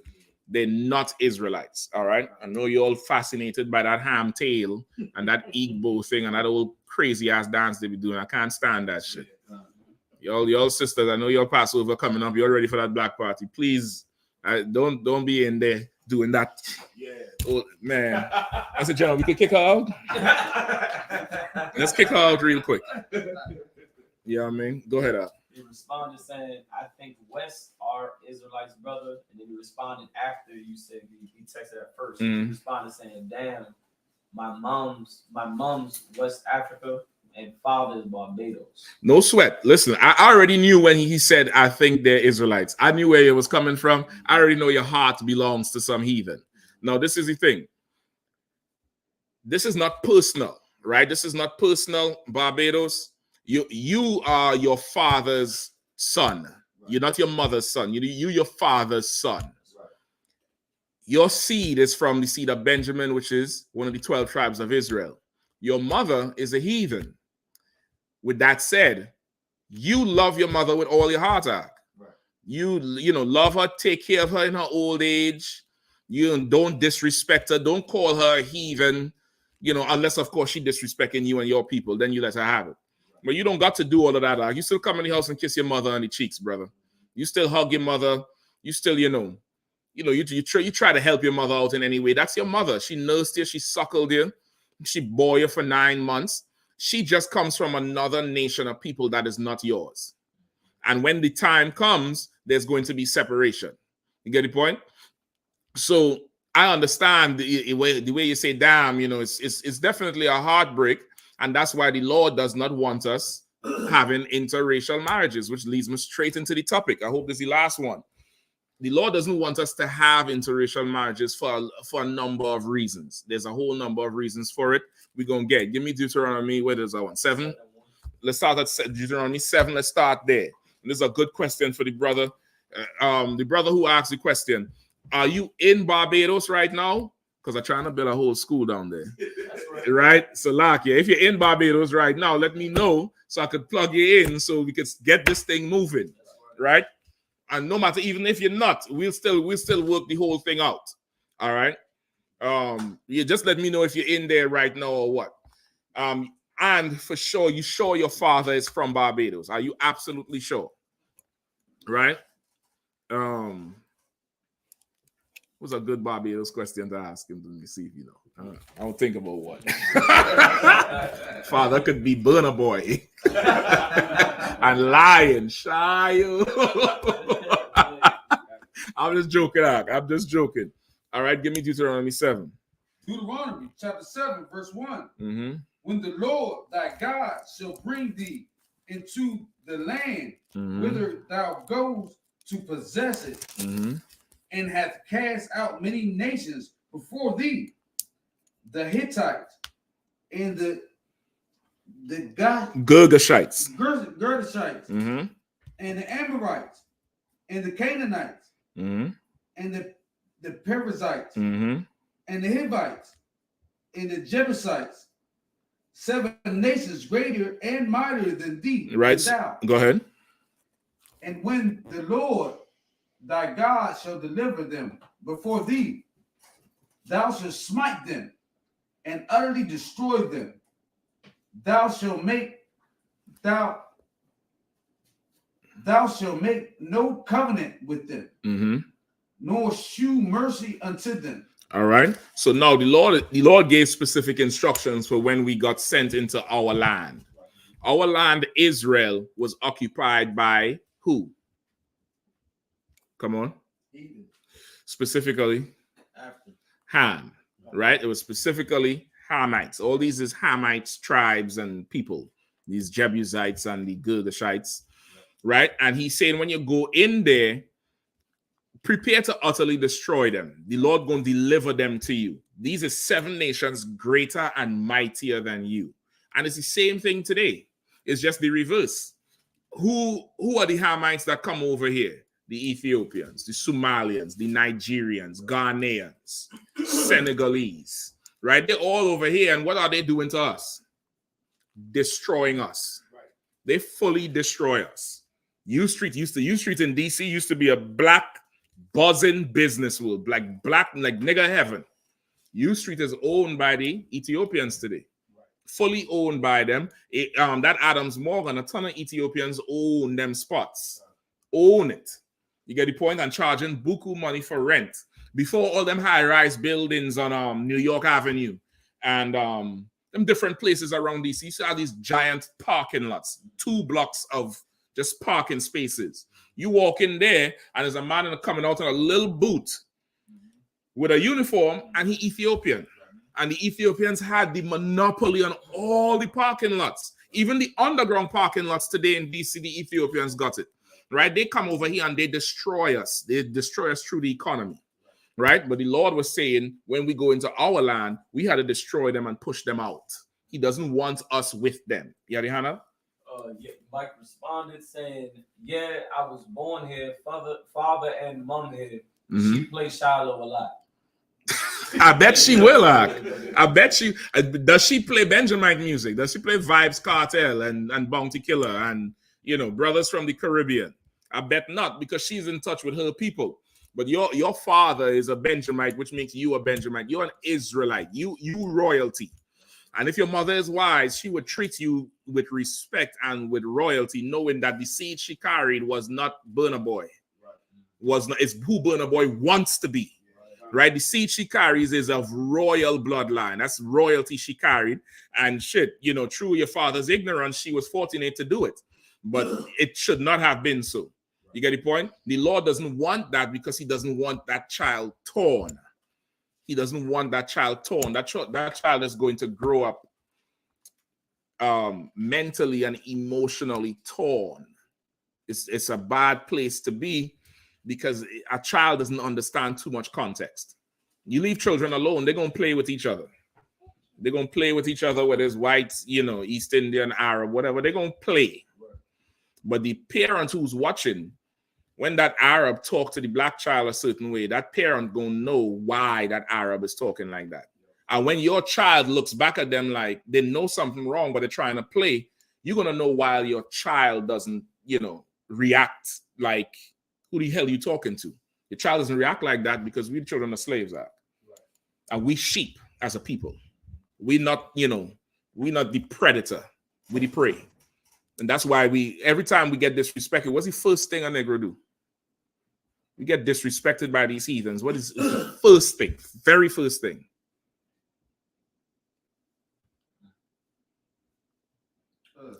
Would it be who the fuck you talking to? Before that. What? You said what? We don't even say nothing. We get confused immediately. And then somebody has to raise you to say, who the fuck you talking to? And if you was raised to do what? Be the bigger man and walk away, you're going to walk away. Right. But the first thing is confusion as, what the hell is going on here? Because we're sheep. Right. We're sheep. We're not them. Yep. We're not them as a people. They, in their spirit, is raised to devour you. And in their spirit, without being raised, will just devour you. That's just them. I was just telling the brothers that you completely right. We just paused at first. I was just telling the brothers that maybe like a week plus ago or something like that. Happened some months ago. I was walking into Walmart. These heathens, sometimes it's East Indian Walmart, sometimes it's Arab Walmart. It was an East Indian Walmart. And when they had opened up a lane, I went over to the lane. I had two cars that day. I was getting a lot of groceries. I had two cars that day. One car was already there. Had the other car. He just conveniently slipped that in. He's like, I got two. I think that devil was watching you. He think you got the wealth. Two carts. I go and come back with 2 bags from 7-Eleven and make that shit stretch. Make that shit stretch, nigga. Go in there, cut that sandwich in half. Shit, pour the juice in a cup so the kids don't have juice. No, nigga. I think he watching you. You got the wealth. 2 carts? God damn it, Barack. I need to come shop with you. When you going? When next you go to the store, man? I need to come. I'll push the cart. I'll go ahead. Go ahead. Top push one in there, and when I went to grab the second one, I turned around. This East Indian went around me and tried to put her stuff on. Now, somebody try to cut you. Yeah. She had like 1 or 2 items in her hand, right? So the register, the cash register dude, old East Indian dude, he tried to take her up. I said, what you doing? She said, he tried to speak for her. I'm going to take her first. She got less items. I said, no, you weren't. I said, my car was clearly here. The lady going bust out. So she like, so I can't go first. I said, not because you just walked in front of me. I said, I might have let you have it if you just asked. Right. Because I got 2 cars. You got one thing. She going to say, oh, he ain't nothing but a stupid Jew because I had a shield of David on. She said, you ain't nothing but a stupid Jew. See, I just get confused. I'm like, God, what? She said, oh, she clear as day. She said, you ain't nothing but a stupid Jew with her little accent and whatnot. I paused because this for me it was like you was expecting her to say stupid nigga. Right. You know what I'm saying? So of course I paused and then I continued on. And then I got my groceries going first. Listen, I can't go to the store and shit like that, brother. I probably would have threw her damn items across the damn. That's what I'm saying. I can't do it. I can't do that. I can't do that. You sisters, y'all continue going to the store for me. Thank you very much. But I do the mechanic, and that's about it. I could hardly do the Bangkok. I could hardly do that shit. But a store with people in line and niggas asking me the price and where the shit is, and then brother, I'll just do like Goku and blow up the whole goddamn store. I can't deal with the shit out. She cut in front of you, and then good night. Register dude started going back and forth with me, and then I'm like, listen, I'm not letting you go first. But we racist according to Finkelstein. We racist. Right. You know what I mean? Anyway, so this is why the Lord, come on, time to roll, no sweat up. This is why the Lord wants us separate. So that's what we're going to read now, all right? Go ahead. Salaki, go on. Go ahead. Okay, the book of Judges. Hold on. Let me finish off that first, brother. Let me finish off this here first. All right. Go ahead. Verse 3. Barack, just take that. Go ahead. No sweat. Deuteronomy chapter 7, verse 3. Neither shalt thou make marriages with them. Read it again. Neither shalt thou make marriages with them. Read it one more time. Neither shalt thou make marriages with them. What the Lord said when we came into a land that was filled with heathens. This is not just for Africans, but in this case, the Hamites was in our land. We were supposed to push them out, and we were supposed to make no deals or covenants with them. Neither shalt thou make marriages with them. We wasn't supposed to marry them. Go ahead. Thy daughter thou shalt not give unto his son. Right? Our daughters, we ain't supposed to give them to his son. Michelle Obama should have never married Barack Obama. Right. That's the real crux of the matter. Right. She is thy daughter and he is his son. Right. She should have never married that Hamite. Drive safer. Right? She should have never married that Hamite. That was forbidden by the Lord. Go ahead. Nor his daughter shall take unto thy son. For thy will... Just somebody take up the guard, all right? Or you could stand and watch him outside on his way back. I ain't sure how far. You could stand right there in the gap. You ain't had to go nowhere. Or just keep the door open and stand on the door. Go ahead. Neither shalt thou take marriages with them. Mm-hmm. Thy daughter thou shalt not give. You know how the walkie-talkies? They're not up? No, sir. Okay, make sure you get them up by them next week, all right? Okay. Go ahead. Thy daughter shall not give unto his son. Read that a little louder. You went down low. Give me it nice and loud, please. Thy daughter thou shalt not give unto his son, nor his daughter shalt thou take unto thy son. Right? Nor his daughter will you take unto your son. You understand? Right. You ain't supposed to take his daughter to your son, which in this case, brother, that would be your mother. Your mother would be his daughter, and thy son would be your father. That was never supposed to happen. It did. It did because we have been enslaved, right? West Africans actually rounded us up and helped sell us to the oppressor, right? Your mother, she probably depends on the generation she is. If she's a younger African or older African, she might well know that you are a real Jew and you don't know it. Her people do know it. Them Ghanaians, Senegal, them Nigerians, they know who the real Jews are. Most of them Africans know who the real Jews are. It's just we don't know it. We was never supposed to marry with them. Why? This is why. Keep going. For they will turn away thy son from following me. Right? That's what happens, brother. Marriage is a very strong thing because of it's so intimate. It's so intimate. It's damn near the highest level of intimacy between two people that you can have, which is that sexual bond. When that happens, brother, because of who we are, the Lord knows we are young children on the playground. And what do young children on the playground want to be like on the playground? Young children go to the playground. Who do they, what, I already give it to you. What do they aspire to be? Thank you. Give her a hand. They aspire to be the bigger children on the playground. Who are the bigger children?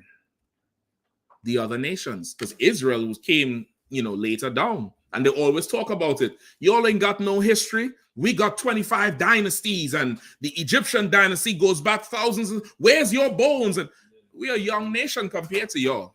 We the little child on the block, on the playground. And those type of children always want to be the bigger, more established ones. And the Lord said, if you marry these others, that woman you marry, when she done sit down on you, brother, and start to talk about, Amun Ra or Assalamu Alaikum, you is abandoning the Passover to go to Mecca. You is leaving, Shalom to say Assalamu Alaikum. You is abandoning you abandon your people for some white girl. Ask Kanye West. When he get on, he asked for a white girl. He sang it. Listen, he a prophet. He prophesied on himself. You know what I mean? Get on, go ahead, get on. He said when he get on, he leave your ass for a white girl, and that's what he did. He left a solid girl who was with him from damn near day one for a white woman who everybody had, otherwise known as a hoe. Make sure and get that going through. Otherwise known as a whore. Get the point? That's why the Lord doesn't want us to marry these people. There's some interview where Kanye saying how not an interview, he made a post, I believe, on Twitter of a screenshot of a conversation he had with his trainer. His trainer is some Jewish man, I forget the name, some funny name. Come to find out his trainer is some ex-Canadian military person who specializes in all kind of psyops and, you know, real underhand shit. And the trainer tell him, stop doing all this crazy shit and saying all the shit he's saying, or else I'll have you institutionalized again. And we're gonna drug you so much you're gonna be a zombie. Let's see what your play dates look like then. Meaning he gonna do whatever, pull whatever strings, give whatever report. So they'll come and, you know, what is called them things, section him or commit him. Meaning they come get you. If the report is bad enough from a reputable person, they come get you and they put you in the madhouse act and they'll evaluate you and shit. Based on a call, they'll just shoot all kind of drugs into you and you won't be yourself no more. So imagine now he's threatening this brother's kids because Kanye done showed them his weakness. He says kids is everything. He's threatening, you know, this man, grown-ass man, treating him like a child. Say your punishment is going to be severe, and Kanye post the text message. And you know, this trainer came out and did not deny the shit. He ain't even, I mean, I'll give him that. He a ballsy ass devil. He said, yeah, I sent it to him. That's what happens when you marry a heathen.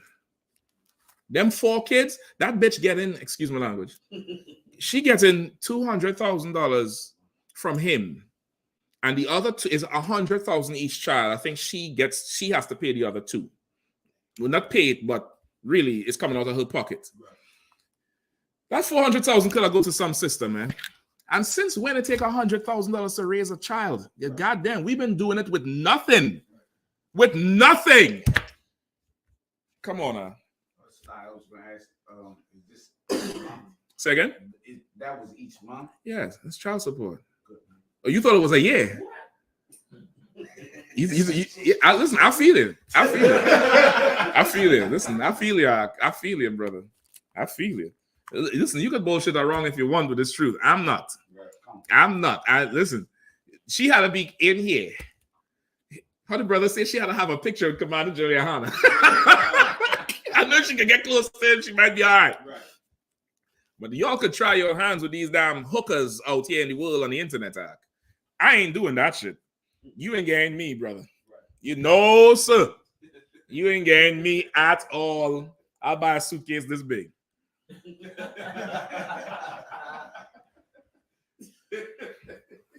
Go ahead. Look, I gotta give a shout to my mother when I see it, because these women is out here, women with child support. And my mama had to tell me one day that we were poor. She ain't never take my father. Give her a hand. Give her a hand. Shout out to all you sisters who will not put a brother on child support, no matter if he left you for another woman, younger, whatever, cussed you out. No matter if he went and had $1 billion company, you decided to handle that shit yourself. Shout out to you. You are the hoes. You are bitches. You are the scallywags.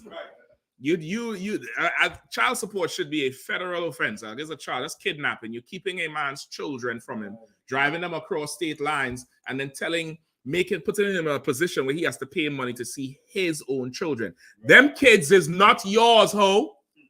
They don't belong to you. Right. If they belong to you, go ahead and make another one without the man. They're his kids. He gave you them for 9 months.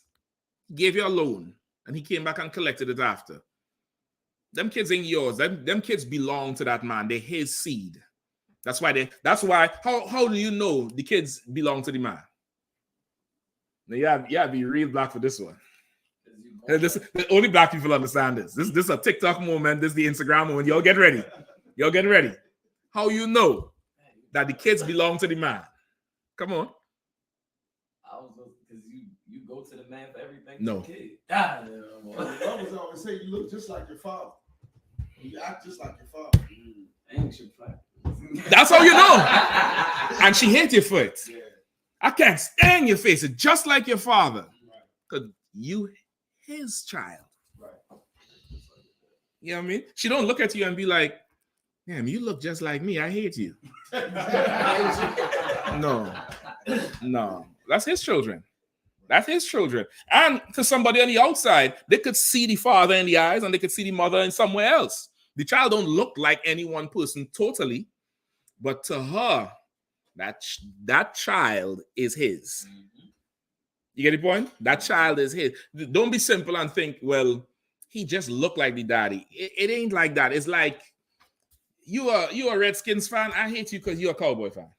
That's just it. You just wear blue. That's it. You belong to them. You get the point? Right. That's really what it is. You know in your spirit that child belongs to that man. Right. And that's why you keep the child from him. Half of y'all, honestly, don't even want the baby. Your life will be easier without that baby. Yep. Half of you want to go to the club. You want to just, go ask Casey Anthony. You know who Casey Anthony is? Go look up. Or tell him about it, because tell him about the gun line, boss. Sir, Casey Anthony was the white woman who lied and said that her daughter was missing when really her and her boyfriend murdered her child. So she could do what? So she could go be free. It's a party. She specifically wanted to get rid of the child. I think it was for spring break or some shit. To go party. Yep. It was a big ass case. Go ahead. Hey, Sadaki, sir, did she get off? She get off this murder? I think she got off. Good night. I think she got off. They lacked a ton of evidence, but once they started investigating, they realized she was lying about the baby missing. And it was, I think the evidence led back to the baby was last seen with her and the boyfriend. But they didn't have enough, and she got off, brother. All her pictures before the trial was the typical white girls gone wild picture with her tongue out the mouth, the blonde hair, half naked. Right. Brother, she walked in the courtroom looking like a librarian. A white shirt, glasses, hair dyed black, no makeup, looking like this was a Mormon ark. She got off. Half of y'all don't even want the child. You're yelling and screaming at the child all goddamn day long. You don't want the child. The child asking for something. Why don't you ask your daddy for it? Why don't you just get the brother the child? Yeah. He paying for it anyway. Right. Why don't you just set up visitation? You can go home. Right. Exactly. Just go home in peace, girl. Right. Just go. You don't have to, you don't have to, but you want to keep the child to hurt him because that's his children. It's the same thing with that Kim Kardashian. She's keeping them children to hurt him because she knows it's going to cripple this brother. Right. You know what I mean? Thank the Lord for the truth, brother, where one of the first lessons I learned in the truth was them kids. Salaki. The first lessons I learned in the truth. She play any kind of game of chicken with me. Yeah. I'm driving straight through that damn car. Bitch. You play chicken with me. I'm taking off the seatbelt and I'm driving straight through that damn car. I'm not negotiating with you over nothing. You start negotiating with a hoe, brother. You're done. Precept.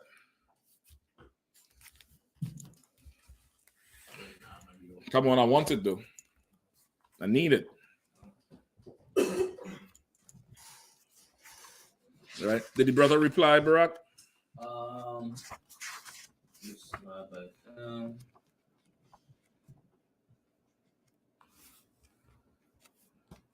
Do not have a reply back. No sweat. The brother there with the Nigerian mother and the father from Barbados. Please reply. Let me know where you what city you in America. Let me put you in touch with a school. But I definitely want the Barbados plug. Hell, I want the plug. I ain't gonna run off.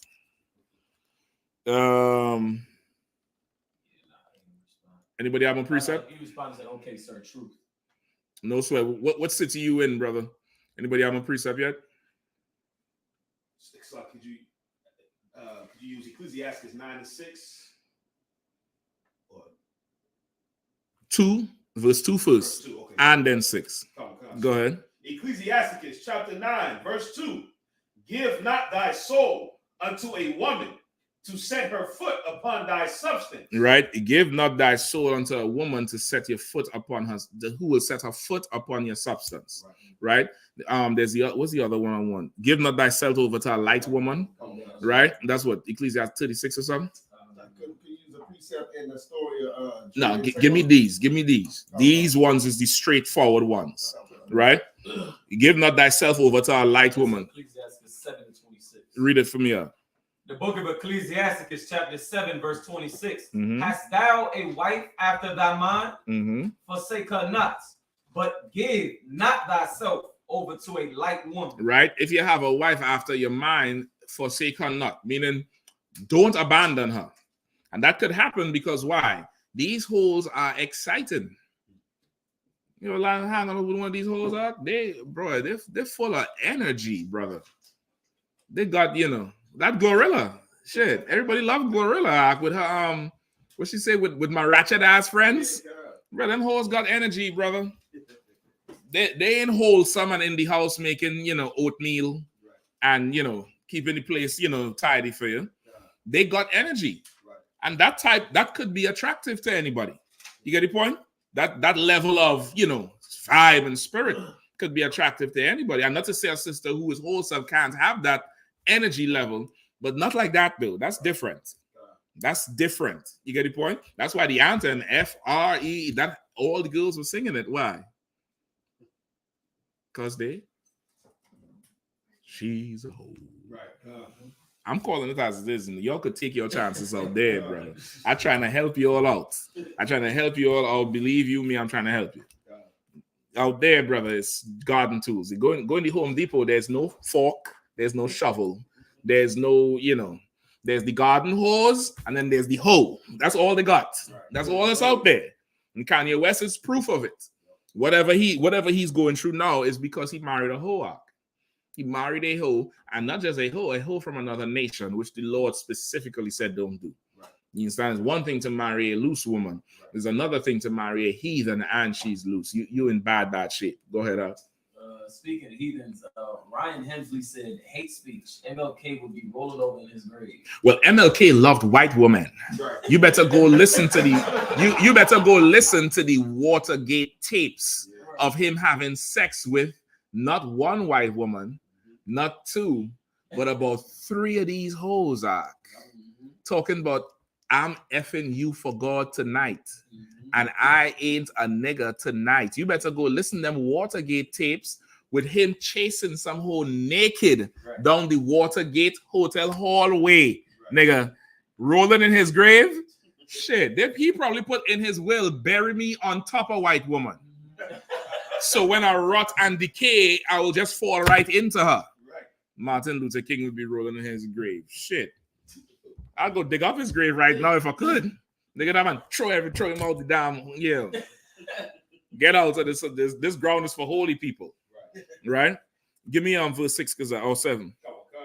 Ecclesiastes, chapter 9. Whichever one it is your one. Verse 6. Give not thy soul unto harlots, that thou lose not thine inheritance. So how would you lose the inheritance if you give your soul to a harlot? What is the inheritance? Your children. That too. That could be one. What belongs to you? What belongs to you? That's a basic way to start it. Right. The things that belong to you. And from there, you could go with your children, your riches, land, and your culture.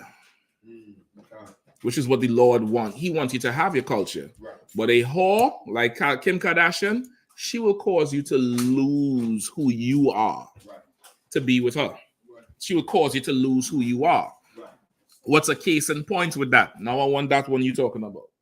What's the precept you're just going to pull? No sweat. Give me Judges. Right? Give me Judges. Did the brother respond at all after that? No. Right, you can't give your soul to a light woman. You can't marry a heathen. Right, and Kanye West is reaping the benefits of marrying a heathen. That's all it is. Tiger Woods had lost his inheritance. Why? Because that broad has his children. Took a ton of his money, And soon as that thing came out, it's damn near like his career dipped. But he was so, I mean, light years ahead of everybody. Even out of form, he was just better than everybody. But his career took a huge nosedive. The Lord damn near nearly killed him in a car accident. Then he took his leg. You get the point? Like, there's punishments that come from these things. O.J. Simpson. I mean, he was hurts, nigga. He was running through the airport, you know, with the thing and the hoods and jumping over the turnstile, and he was Mr. Hoods. The Juice, Orenthal, married a white girl, had a sister. I mean, a bad sister too. You're a baller. Shit, them bros coming to you. You know what I mean? Shit, you ain't got to go to them. They're rushing you on the line of scrimmage. Yeah, they bad sister, had kids with the sister, and left that sister for a white waitress, not a white lawyer. Like, them niggas ain't even aiming high. Right. You know, some of these brothers is marrying some white influencer who is a hoe, an internet hoe. Some Instagram, she's an influencer. That's a career. How an influencer is a career? Nigga, you ain't go to school for that shit. You ain't got no degree for that. No, influencer could be a career if I could go to LinkedIn and apply to be an influencer. Right. But other than that, you just hoeing on the new highway. The old school hoeing was on the highway physically. You standing at the red light. You remember that song? Red light. You standing at the red light. But now you standing on the internet highway, the information highway, where you could hoe. You could stay in, Calabasas, California, and hoe in Bangladesh. You could hoe in, Vietnam from there. It's just hoeing. And because of that, you're going to lose a whole ton. O.J. Simpson, Tiger Woods, the list goes on and on. It goes on and on. That RG3, you remember RG3? Right? He won a Heisman, right? Yeah, you see, you don't even remember that now. But what do you remember him for? When he came in for his white girlfriend. His white girlfriend. But you'll remember, brother, out of college, that nigga was the top draft. He was the top dude. He won a Heisman. Nigga winning that Heisman, and not a Heisman where people say he didn't deserve it. White people were saying this nigga was that bad. Right. And he came in with his white girl, divorce the white girl, go marry another one. Get rid of that white girl, go marry another one. Right. The Lord said, you know what? I'll take them knees. He said, give me that. In the middle of a game. The knees, he went this way, the knees went that way, like the niggas. And that's that. He done. He's punished. Right. But that's what happens, brother. You lose everything. You go marry these heathens. Right? That Dave Chappelle. Wife is a heathen. Get the point? The list goes on and on. Go ahead. I would say I remember because he lost such a Super Bowl. I wouldn't say he lost the Super Bowl. DC is just a cursed city for these sports, bro. The Lord don't want Negroes in DC winning nothing. You know why? Because they won't listen to the Israelite school at UPK. I'm telling you straight up and down. DC is one hard-headed ass city. Right. And that's why I see DC camps. You'll be like, damn, why y'all got to be so aggressive? Why you got to speak so loud? Because DC is a hard-headed nigga child that don't goddamn listen. Yeah. Right. Don't listen. Right. So when I come in the house, ain't no snacks, daddy. What did you bring for me, daddy? Ain't that? What did you do? And start unbuckling the belt. You mad every time we show up because you're a bad child. That's why you're losing the Super Bowl. Y'all ain't gonna see another goddamn Super Bowl until y'all come up in this truth. Y'all come up in the truth, yeah. Then listen, shit.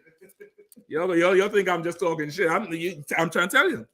Y'all come up and fill up these chairs in here. Y'all gonna have a season of seasons. Right. You're going to have a ridiculous ass season. Right. No DC team ever doing shit. Right. Except that damn hockey team. And I ain't even trust that damn puck. I think it's a marvel, a magnet underneath the ice, moving the shit everywhere. You know what I mean? Ain't no way them white boys that good. Hey, go ahead. Online, that stage young daughter, that is a brothers for the concern. I told you that. I told you that. I was making fun of his name, but you could just tell with the name. That's Israel. Said earlier that he divorced the Mexican. He had never married her, and then he said, "How do I find the right woman that is Israelite?" No sweat. FYI, Mexicans are the so-called Mexicans are the tribe of Issachar. Right. Mexicans are Israelites. I don't know what you mean by a divorcer, but you know, whatever you did in the past, brother, don't hold yourself accountable for it too tough. You didn't know better, right? A Mexican is the 12 tribes of Israel, right? What you want to do to find a Israelite sister, a wife, what you want to do is you want to find the Israelite school of UPK that's closest to you. We have cities all over, we have schools in cities all over the nation and all over the world.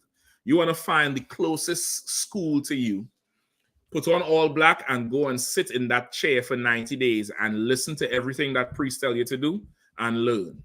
And after that 90 days, that priest is going to give you your name. Right. Now, if you do your 90 days, you know, some brothers do their 90 days like it's, you know, hard labor, like it's breaking bricks. Come up in here all dragging, and I understand, brother. You're going to get your 90 days, no problem. You're going to troop for a while. And some brothers come up in here like they want more. They want more, and that's just it. They want more. That Akkad, brother, Akkad used to come up in here in all black and walk from the train station in a black flight suit with a staff, shorter staff than what we have here, painted in black with the names in Hebrew from I think from Adam to Noah, to Shem, to Abraham, Isaac, Jacob, Judah, and then his father's name all the way down to his, going around the staff. Because that's in the Bible. That's the pole that you would have to show who your father is. Right. He had a all black flight suit. You know them pilot suit? Yeah. The whole jumpsuit. Yeah. And across the back he had in Hebrew the Our Father prayer. And his name on the front. He used to wear them big knee pads, like what the mechanics wear, and the tall boots, and walk from the train station every day and come to the school as a trooper in all black. As soon as he get that name, brother, that officer test came right after, because I'm not wasting no time with you as a trooper no more. You looking like you want some work. You're gonna get some goddamn work. And you see who he is now. Give him a hand. You get the point? And some brothers will come in here like that. And brother, as you come in here and you start working, what usually happens, young brother? These sisters see you. They see your work. They see your zeal. And a woman is way more carnal than a man. And I say that with the most, compliments in my mind. A woman is very carnal. She's not entirely spiritual like what a man would have the capacity for. She is way more carnal. That's why she cries so easily. That's why she could be mad with you and you come in with a gift, or you pull her in close and her whole mood change. She's very responsive to physical stimulation. So now when she see you on that mic blazing and cutting people and getting boot kisses, I'm telling you a secret. She wants you to do that in the bed. She don't want to marry John. It's damn near like when you walk in the room, you have to come in there with the boots and the fringes, and that shit is just going to take her back to that video when she get that first chill down her spine. And you're going to have to be that. They want Moses in the bed. That's what I was told. That wise general done told me. He said, Meshach, you can't be, don't be Meshach like you chilling at. You got to be Moses up in that bed. You gotta be Moses in the house. You gotta walk in there like it's camp. You gotta yell precepts and shit. And she that's what she wants. She wants that because that's what she's seeing, and she's a physical being. She's way more carnal than you. And brother, what she'll do is she'll come in here, brother, and put on a dress and shut her mouth and don't tell nobody nothing.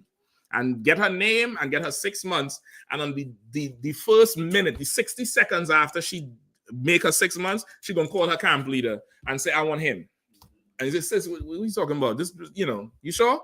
Yes, I've been watching him. And she gonna pull the whole record, how she been watching everything, and she wants you, and she is going to request you. Now let me just blow your mind, brother. It's about 10 of them doing the same thing. That's what you don't know. You're talking about find a wife. The Lord gonna send you 10. He gonna send them to you. You're not even gonna be looking for them. You're gonna get a call. Yeah, this is she's asking for you, brother. This is here, I don't know.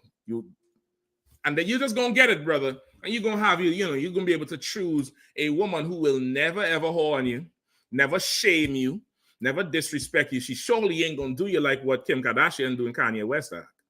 You know what I mean? Like, imagine you married to a woman and you could go on the internet and see her having sex with another man. Yikes. Imagine you seen that tape and she making noises she ain't never make with you.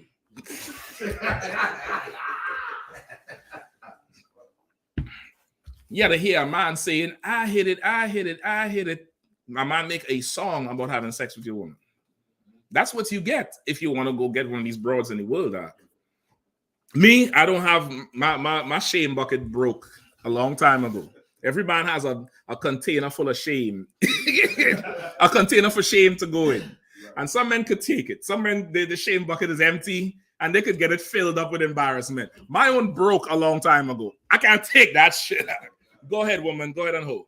I don't need you no more. I just can't do it. If I even think about it, you just somebody else to me. I can't. What? Who? Where? No. Yeah, so if you want one, brother, I suggest you find the Israelite school of UPK closest to you and you get up in that class, brother, and escape these plagues, brother. You know what I mean? What city is he in? Did it say? Right, just type the city you're in, brother. I'll help you find it out. All right, give me Judges real quick, please. And that Mike responded to my bill saying, "Nah, brother, vibes them man, not get played, no get played." See, yeah, that's why she ain't playing Vibes Cartel, but she will play Shio because finally she has something to be proud about because she's not you. You are not her people. You get the point, and she knows it. But it sounds like she's been a good mother to you. So what you want to do is be a good son to her, right? I'm gonna give you the precept for that too in a second. Give me Judges. What do I want? Chapter 2. Give me Samson. Samson's in Judges, right? Yep,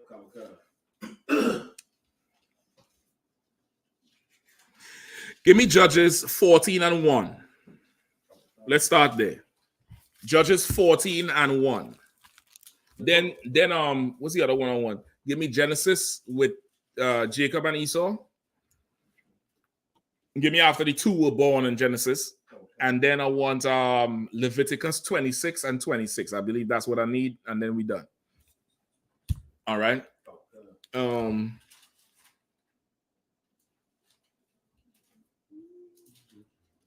Where we at?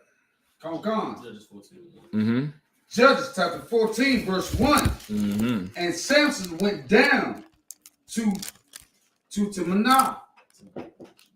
Right. So everybody know who Samson was, right? Samson was a famous what? What tribe was he from? Young man Matthew?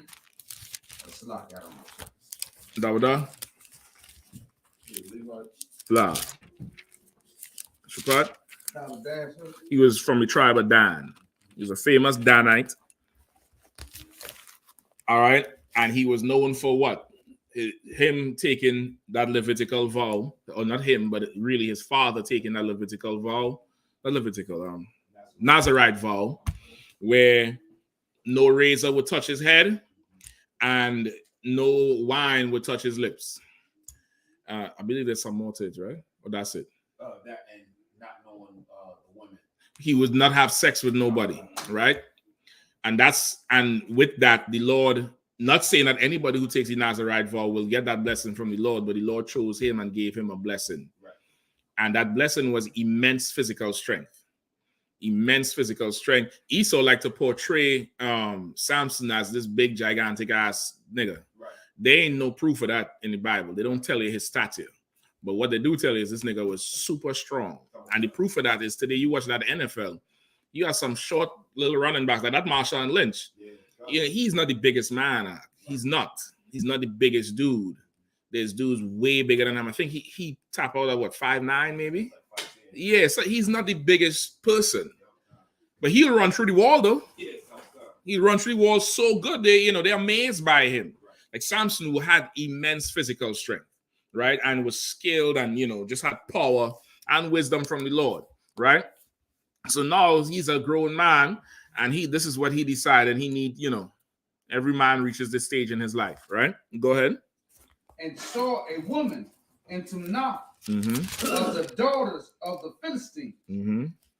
And he came up and told his father and his mother and said, I have seen a woman in Timnah. Right, so Lucky, let me just read this right here. Hold on. Right, his mother was initially barren, right? And they prayed to the Lord to conceive a son. And she bare a son, right? Said, now therefore beware, I pray thee, and drink not wine nor strong drink, and eat not any unclean thing. For lo, thou shalt conceive and bear a son, and no razor shall come on his head, for the child shall be a Nazarite unto God from the womb, right? Because you could take that vow later on in life, but his own was from the womb. So the parents had to start the fast from the strong drink and everything else. And he shall begin to deliver Israel out of the hand of the Philistines, which was the Africans. That's who Goliath came from. He was a Philistine. So like I told you, I think them is the damn Nigerians in my book. Yeah, I could see it. I could see them niggas being the Philistines, right? So, and the Philistines was what? Oppressing Israel. They've been oppressing, the Hamites been oppressing us since we took the land Israel. Since we ran them out the land, they've been trying to come back and sit over the top of us and oppress us. One of them Hamite kings, their son raped our sister, Dinah. She was a sister among the 12 brothers. Raped her and decided to take her for a wife, because that's how they take a wife. These heathens, they'll just go force the woman and have sex with her. And it's so much part of their culture that the woman don't even complain no more. They just take it, and now they belong to that person or that thing. You get the point? That's not our culture, though. So now Samson, this is how he was. No razor would touch his head, no wine would touch his lips. All right, go ahead. 14. Whoever was reading. Read from 14 and 1. Barack, just pick it up for me, please. We had the book of Judges, chapter 14, verse 1. Uh-huh. And Samson went down to Timnath and saw a woman in Timnath of the daughters of the Philistines. So he went down to Timnath, wherever that city is, and he saw this woman who was the daughter of the Philistines, some Hamite woman, right? I hear you, brothers. I understand. You're like them Hamites, right? You're like, was he one who sang the song TITHES? The TITHES. I thought she was some skinny girl. She got a little meat on her. I see why y'all think she an Israelite. I saw her walking and say, that's like, damn, I thought she was some old skinny broad. But I listen. At first glance, I might think she's a sister, but once how are you today? It's sort of cough like Idris. Who brought this up in here? Get away from me. Get behind me, Hamite. Right?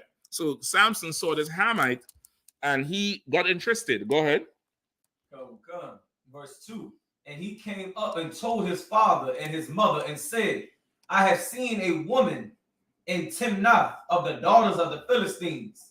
Now therefore, get her for me to wife. Right. Now, of course, the Hamites would normally just go take the girl and rape her. That's fine. That's what they do. That's in the Bible. That's what they did to Dinah. She went to a well every day. The prince liked her. He walked up to her and raped her, and then asked his father to go tell Jacob that, what should I pay now for her, because, I done took her for a wife. Right. That's what they did. That's how they do. Samson is not an African, so he tell his parents, I'm interested in this girl.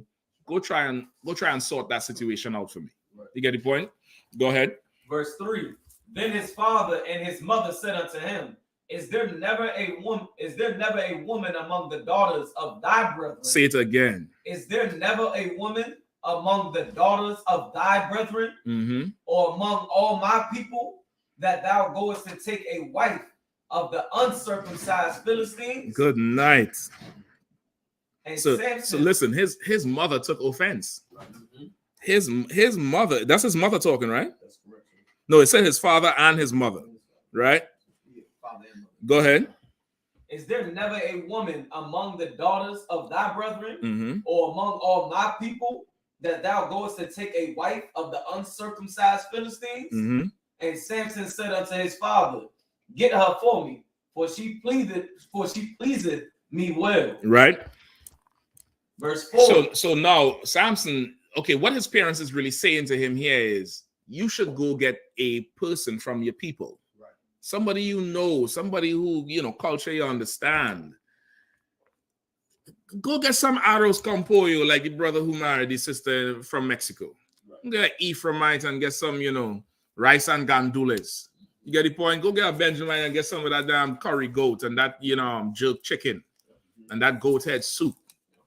Why you want to go eat fufu? Nasty thing with your hand. You just sit down looking like you just have no kind of brought up. See, you just pulling things in plates. And who the hell eats like that, man? Like, why would you want to go do that shit? Right. So did you see the video with like 5 hand mice and 1 bowl of soup, and they just kept all digging their hand in there eating? I've seen a few of them, but down there all the same. They're just, just hands and just like, they should just look like. And brother, if she doing that in public, eating, when you go in that room, I don't know what the hell she doing. I don't even know what's under that thing. That shit, I don't know. Listen, whatever. That's your choice. Me myself, I like it when one of a little higher standard, a little higher caliber. Right. You get the point? I want somebody who Beyonce related to, not I don't know. Sometimes I might. You get the point? I want someone with good stock. Samson did not. He rejected the daughters of his brothers. And the Bible says, give me Tobit right there while you have it. You know what I want in Tobit, right? Tobit 4. Real quick. Salakia, damn. Tobit, chapter 4. Sorry, verse 1, sir. No. Go straight to the meat of what I want. Hold on. If you can't find it, I'm going to tell you where I want. Tobit 4 and 13. Oh, come. Tobit, chapter 4, verse 13. Now, therefore. You should write that one down next to wherever Judges scripture is. You only one in Tobit. Just write it right next to the Judges. Mm-hmm.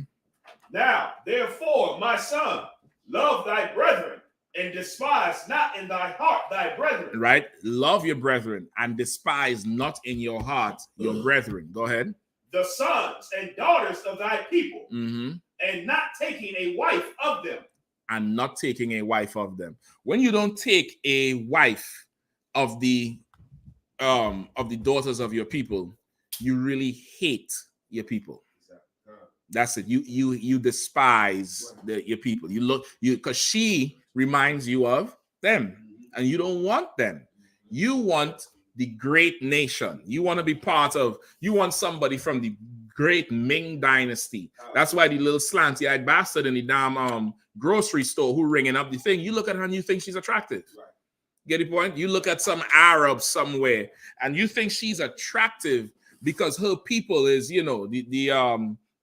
the sultans and the sheiks. Right. You look at some African somewhere and think, this is a great civilized people. They have their own language and the land and they're strong and this and that.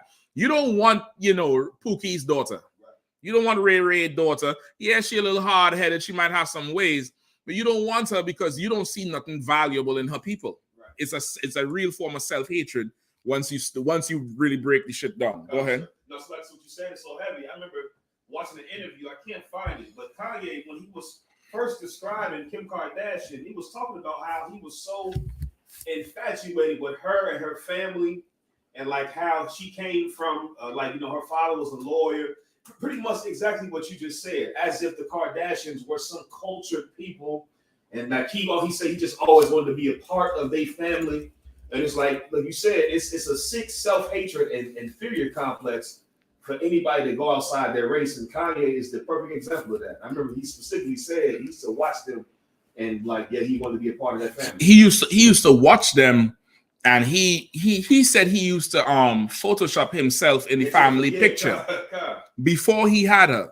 He used to Photoshop himself. Even there's a interview with him saying, "I'm ahead of my time. Did I not do what I say I was going to do? Did I not become the best rapper? Did I not become the most influential man? Did I not go get the girl I wanted and started my family?" Like, he thinks that's an achievement. And that's why he said, we ain't divorced, we gonna go to court together. Right. He would never give a sister that much energy. Right. And that much energy sometimes is needed. And it's very, okay, I say that and take it with a grain of salt because sometimes you just need to walk away from the hole. Right. Most times. But in a situation where you all have a difference, you talk to the older generation, brother. People who've been married 60, 70 years. You tell them about the problem you having, and what do? They laugh and tell you, just work that shit out because they used to work. Right. It's work. You're gonna have to do something. But it's this generation, we don't have it in us to navigate and negotiate and compromise and take low, even though you know the other person just full of shit. You gotta take low sometime. But the thing is, with him, Kanye West, he would never go to that extent for a sister. He went to, he made albums and put the broad in the music video, and he gave her a career, let her launch emojis and shit on his name. Why he couldn't do that for a sister? Because really, you despise the daughter of your people. You despise, the sons and daughters of your brothers, and because of that, now you're paying for it. And this is the kicker. Johnny Depp ain't paying shit. In fact, I think she paying him damages and child support. Yeah, because you's not him, nigga. Right. You have his woman though, right, but you is not him. Johnny Depp went to court, and in about 2 weeks, America was Johnny Depp fans, and saying how the girl was wrong. You have an issue with your woman, and she go have sex with a man that everybody knows. Take pictures with him, let him drive the car you bought, take pictures with your children, and nobody says nothing to defend you. Right. And everybody know that shit wrong. Right. And the nigga left her for somebody else. That shit didn't even last 3 months. That white boy who she had sex with left her with Kanye's children tattooed on his neck. Right. His name, the names of his kids. He tattooed the names of his kids, of Kanye's kids on his neck. That nigga had sex with him, with the mother, and left. Nobody's saying Kim Kardashian wrong. Right. Nobody's saying that Kardashian family need to stop. Look what they're doing to this brother. Look how much people they destroyed. OJ. That Lamar Odom. You remember he overdosed in a whole house somewhere in Vegas? Guess who he was with? That one who they say is OJ's daughter. That's who he was with at that time. Remember, she was the one who went in the hospital and talked to him. You know what I mean? And then when he came out, he had the jacket with the black image of Christ on the back, with Revelations 13:1. You get the point? They stop destroying black men. Nobody's saying that about that family, though. Right. Nobody's saying it. They're just letting them pass. Because Kanye, you're a black man, a nigga who should follow these laws. Right. And just like Samson, you're losing everything. Yep. Go ahead. That's all. That's it, sir. No sweat. Where we at? Go ahead, Salaki, for the precept for Kanye, would it be Mark 8:36 to 38? What's it? You gain everything, but you destroy your soul. Yes, but that's not hitting home enough. The precept is what we're going through right here. Come. He's going through this because he married a strange woman. That's why. And he married a whore, which is basically it. Because brothers marry sisters all the time and had to pay child support because she's a hoe. Right. That's just it. That's just it. Or she has a whore's forehead, which means what? She may not physically be a hoe, but spiritually up here, she is one. Right, yeah. And that's why she takes you to court and belittles you and embarrasses you and, put child support on you and don't let you see the kids and all that shit. You get the point? Where we at now? Finish off Tobit, please. Tobit, chapter 4, verse 13. For in pride is destruction. Say it again. For in pride is destruction. Did I not go and get the woman I wanted? You remember that's what he said? Right. Could you find the Salakia, 1 second. There's a brother in the chat named Brent Kent. I believe that's his name, right? Brent Kent. Okay, he wants his question answered. I don't know if he answered the question. But Brent, just I'm entertaining you for the purpose of trying to give you the truth so you could come up in here and do some work. Don't get simple. Ain't nobody running from your question. I have a topic I'm breaking down. This is a goddamn class like any other class, like any university class, any high school goddamn class. The teacher has a curriculum or a topic he prepared. I'm breaking down my topic. I could get to your question, But don't get simple with me, all right? Don't you ain't got to do all of that shit. I'm telling you straight up, right? You could go with them purple faggots, or go in the Christian church if you want to. Right. All right. Finish off 13 for me. And much trouble, and in lewdness is decay, and great want. For lewdness is the mother of famine. Right. In lewdness is decay and great want. And lewdness is the mother of famine. Is the mother of famine. Why? Lewdness is decay and great want. Lewdness is the mother of famine. Remember, it said, beware of all whoredoms. I'm going to break it down for time's sake. Lewdness is what? What's another word for lewdness? Real simple. Rude in context, but that's not the word I want. Like bad sexual behavior, like lewd. Give me a word. Give me a word for it. It's lust. Lewdness is lust. Right? Somebody who is behaving in a lewd way is behaving lustfully or inappropriately sexy. Right? In lewdness is what? Say it again. In lewdness is much and trouble, and in lewdness is decay and great want. For lewdness is the mother of famine. Right? Lewdness is decay and trouble and great want. As lewdness is the mother of all famine. Right. Lewdness is trouble and decay and great want because it's lust. Right. It's decay because why? You had to satisfy your lust. So as you satisfying your lust, what are you not satisfying? Your responsibilities. Right. And as you satisfy your lust and you start to decay, what does it say? Lewdness is decay and what? And great want. And great want. Go ahead. For lewdness is the mother of famine. Right. And trouble. This slack here. Where's the one with trouble? It's right above it, sir. For in pride is destruction and much trouble. Okay, that's the pride, right? Lewdness is decay and great want. Right. And as you start satisfying the lust, what? What happens with the lust? It keeps growing. It never gets satisfied. Right. So now you are to sacrifice more responsibility to satisfy the lust, and that's where you have great want. Right. Great want. You have people who use you ever see them interviews with them brothers or sisters who use cocaine, and they say is the greatest pleasure they ever feel, and the reporters say, is it better than sex? And they say yes. They say that first high they never feel it again. Right. But they're chasing that first high. But they never ever feel it. Your body's receptors is damaged at that point after that first blast. So you never get that stimulation again, but you remember it. Right. And you just you smoke up everything trying to get there, but you can't. Right. It's done. In lewdness is much decay, and it's the same thing with whores. Right. You can't, you have a problem. You into whores, you have a problem. Right. Kanye West, nigga have a problem. Right. I guarantee you, he go see some psychologist, he come up in here and get counsel, you'll find out he has bad sexual problems. Buying a ton of whores, you know what I mean? Forget it with the pornography. No. He has bad problems and he cannot stop. Right. So the Lord is stopping him now. And you understand? And he's in great decay and great want, right. And is the mother of famine. Nigga going through a famine right now. You hear him on TV the other night complaining he can't use his Apple Pay, that somehow Adidas done freeze all his funds. Yeah. He say he can't even swipe with his phone no more.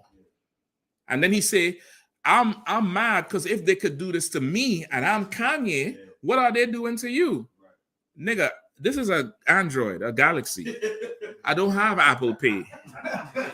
I still use cash. I got coins and dollars right now in my pocket. Right. I go to the 7-Eleven and I roll out and I send somebody in the car for some coins. Right. Apple Pay. Right. I don't know what you're talking about. Maybe they did that to me a long time ago before you. Right. Maybe they did that to all of us a long time ago. Maybe we were all frozen out. Right. And you just catching up, yeah. Don't call me Kanye, okay? Maybe you just late, yeah. Maybe now you catching hell now. Right. That ain't nothing to us. How much time you go to the store and they tell you your car decline? And that never happened to nobody in here. Oh, you're wealthy. Listen. Shit, I damn near had to drive the car back and press park. All right, and pet it. I'll get gas. I'll put some gas in you tomorrow, baby. Don't worry about it. Put some gas in you tomorrow. It's okay. It's all right. I understand. Get the point? It happens to us because that's normal for us. This shit happened to him one time. Right. Since he done been rich, and he has to go to TV and say they done freeze my Apple Pay. Oh, poor Kanye. Right. That happened because he lost. He can't survive. And remember, when he first divorced that whole, not divorce, but when the whole thing split, what did he do immediately? I'll tell you for time's sake, he went and found some Instagram model that looked just like Kim Kardashian. You remember that? And dress up in the same weird clothes and paraded her all over because he has a problem. Right.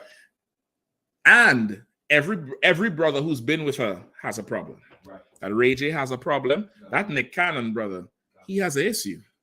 He has a type. Yeah. That Mariah Carey type, she's a sister. Mm-hmm. But he got her because that's the closest thing he could get to damn, the white woman. Yep. That's his season. Right. Reggie Bush. Reggie Bush was with Kim Kardashian. After they broke up, what did he do? Went and get a woman that looked exactly like her. Exactly like her. Because you can't satisfy the lust. And that's what happens when you take these heathens out. Right. These heathens will destroy you. What the other precept I want? Let me get Leviticus 26 and 26. Damn, I didn't want to run so long. Go ahead. The book of Leviticus, chapter 26, verse 26. And when I have broken the staff of your bread. Right, Salakia. So now, just relating it back to Judges, Samson wanted a Hamite woman. His parents didn't want him to have that woman. But because he had that woman, the Lord used it to help destroy the Philistines. The Lord used that whole situation. It destroyed Samson, but Samson destroyed the Philistines in the end. When he realized he sinned against the Lord and the Lord left him, he begged the Lord for strength one more time, and he was able to destroy the temple and kill a whole ton of people. But the Lord never wanted him to marry that damn girl. It's interracial marriages is against our custom. It's against our law. Right. No, you don't have to follow our laws. But if you want to, you would not. Now, you might be in a situation already where you have a heathen woman or you a sister and you have a heathen man. That's something you did in the world. It's like a tattoo. You don't have to go get it removed. Just don't go get no more. That's that.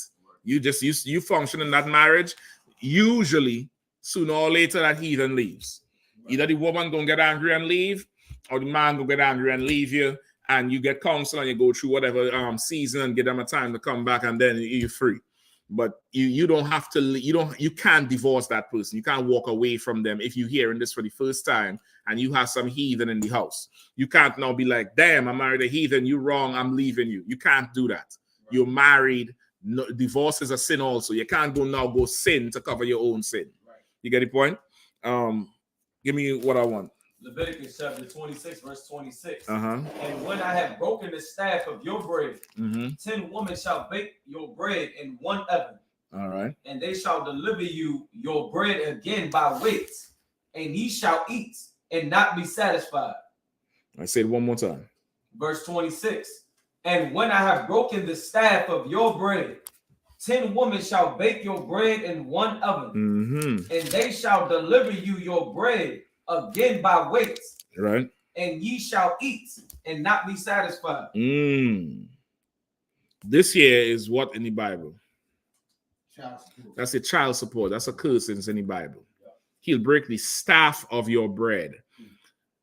The staff meaning this tool that you would use to work and go make money. He's going to cause that to be broken. Right. And bread, just, what you would eat. Right. We call it today that. Say, I ain't got no bread. Right. And a white man here think you talking about loaves. we know you talking about you ain't got no cash. You ain't got no cheddar. Right. It's bread. He said, I'll break the staff of your bread. I'll break this thing you use to get money. Go ahead. 10 women shall bake your bread in one oven. 10 women will bake your bread in one oven. Yikes. That oven is called what? Court. That's right. Court. Bitches putting cases on all you niggas. Go ahead. And they shall deliver you your bread again by weight. Mm-hmm. And ye shall eat and not be satisfied. And then when they bake your bread in that oven, they will deliver you your bread. Instead of what? You delivering the bread to them. They will deliver you your bread. And you're going to eat and you will not be satisfied. And this is how not satisfied looks like. Friday around 1. You look at that pay slip and you...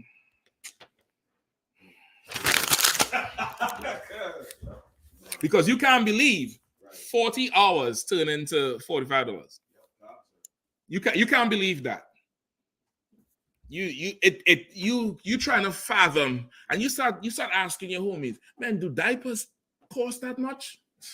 You start rationing it, but they done took your bread. And you could eat, but you ain't gonna be satisfied with what you're eating. Because they done took your bread. Child support is in the Bible. Kanye West got 200,000 coming out every month. Let's see how long that lasts. Ain't nobody buying Yeezys no more. Yeezys is done, and it's because you married a strange woman. You should never marry a whore. Right. All right, you should never marry a whore. Any more questions in there? Or anything? Any statement the brother making? So I could grab this thing here from me. Their response saying that he's from Indianapolis.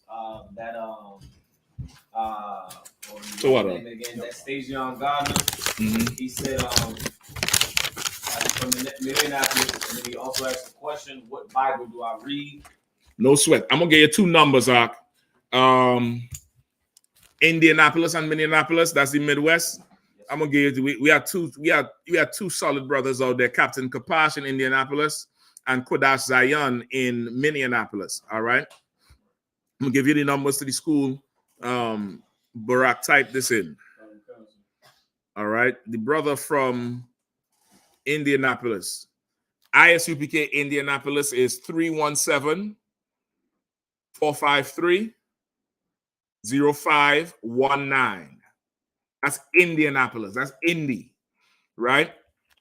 You have it. Call it back for me, bro. 317-453-0519 for I.S.U.P.K. Indianapolis. Okay, no sweat. And then for Minneapolis,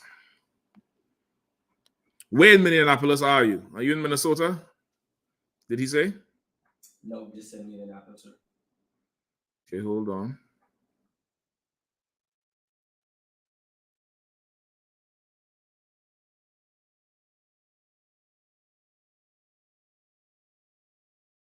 To Minnesota.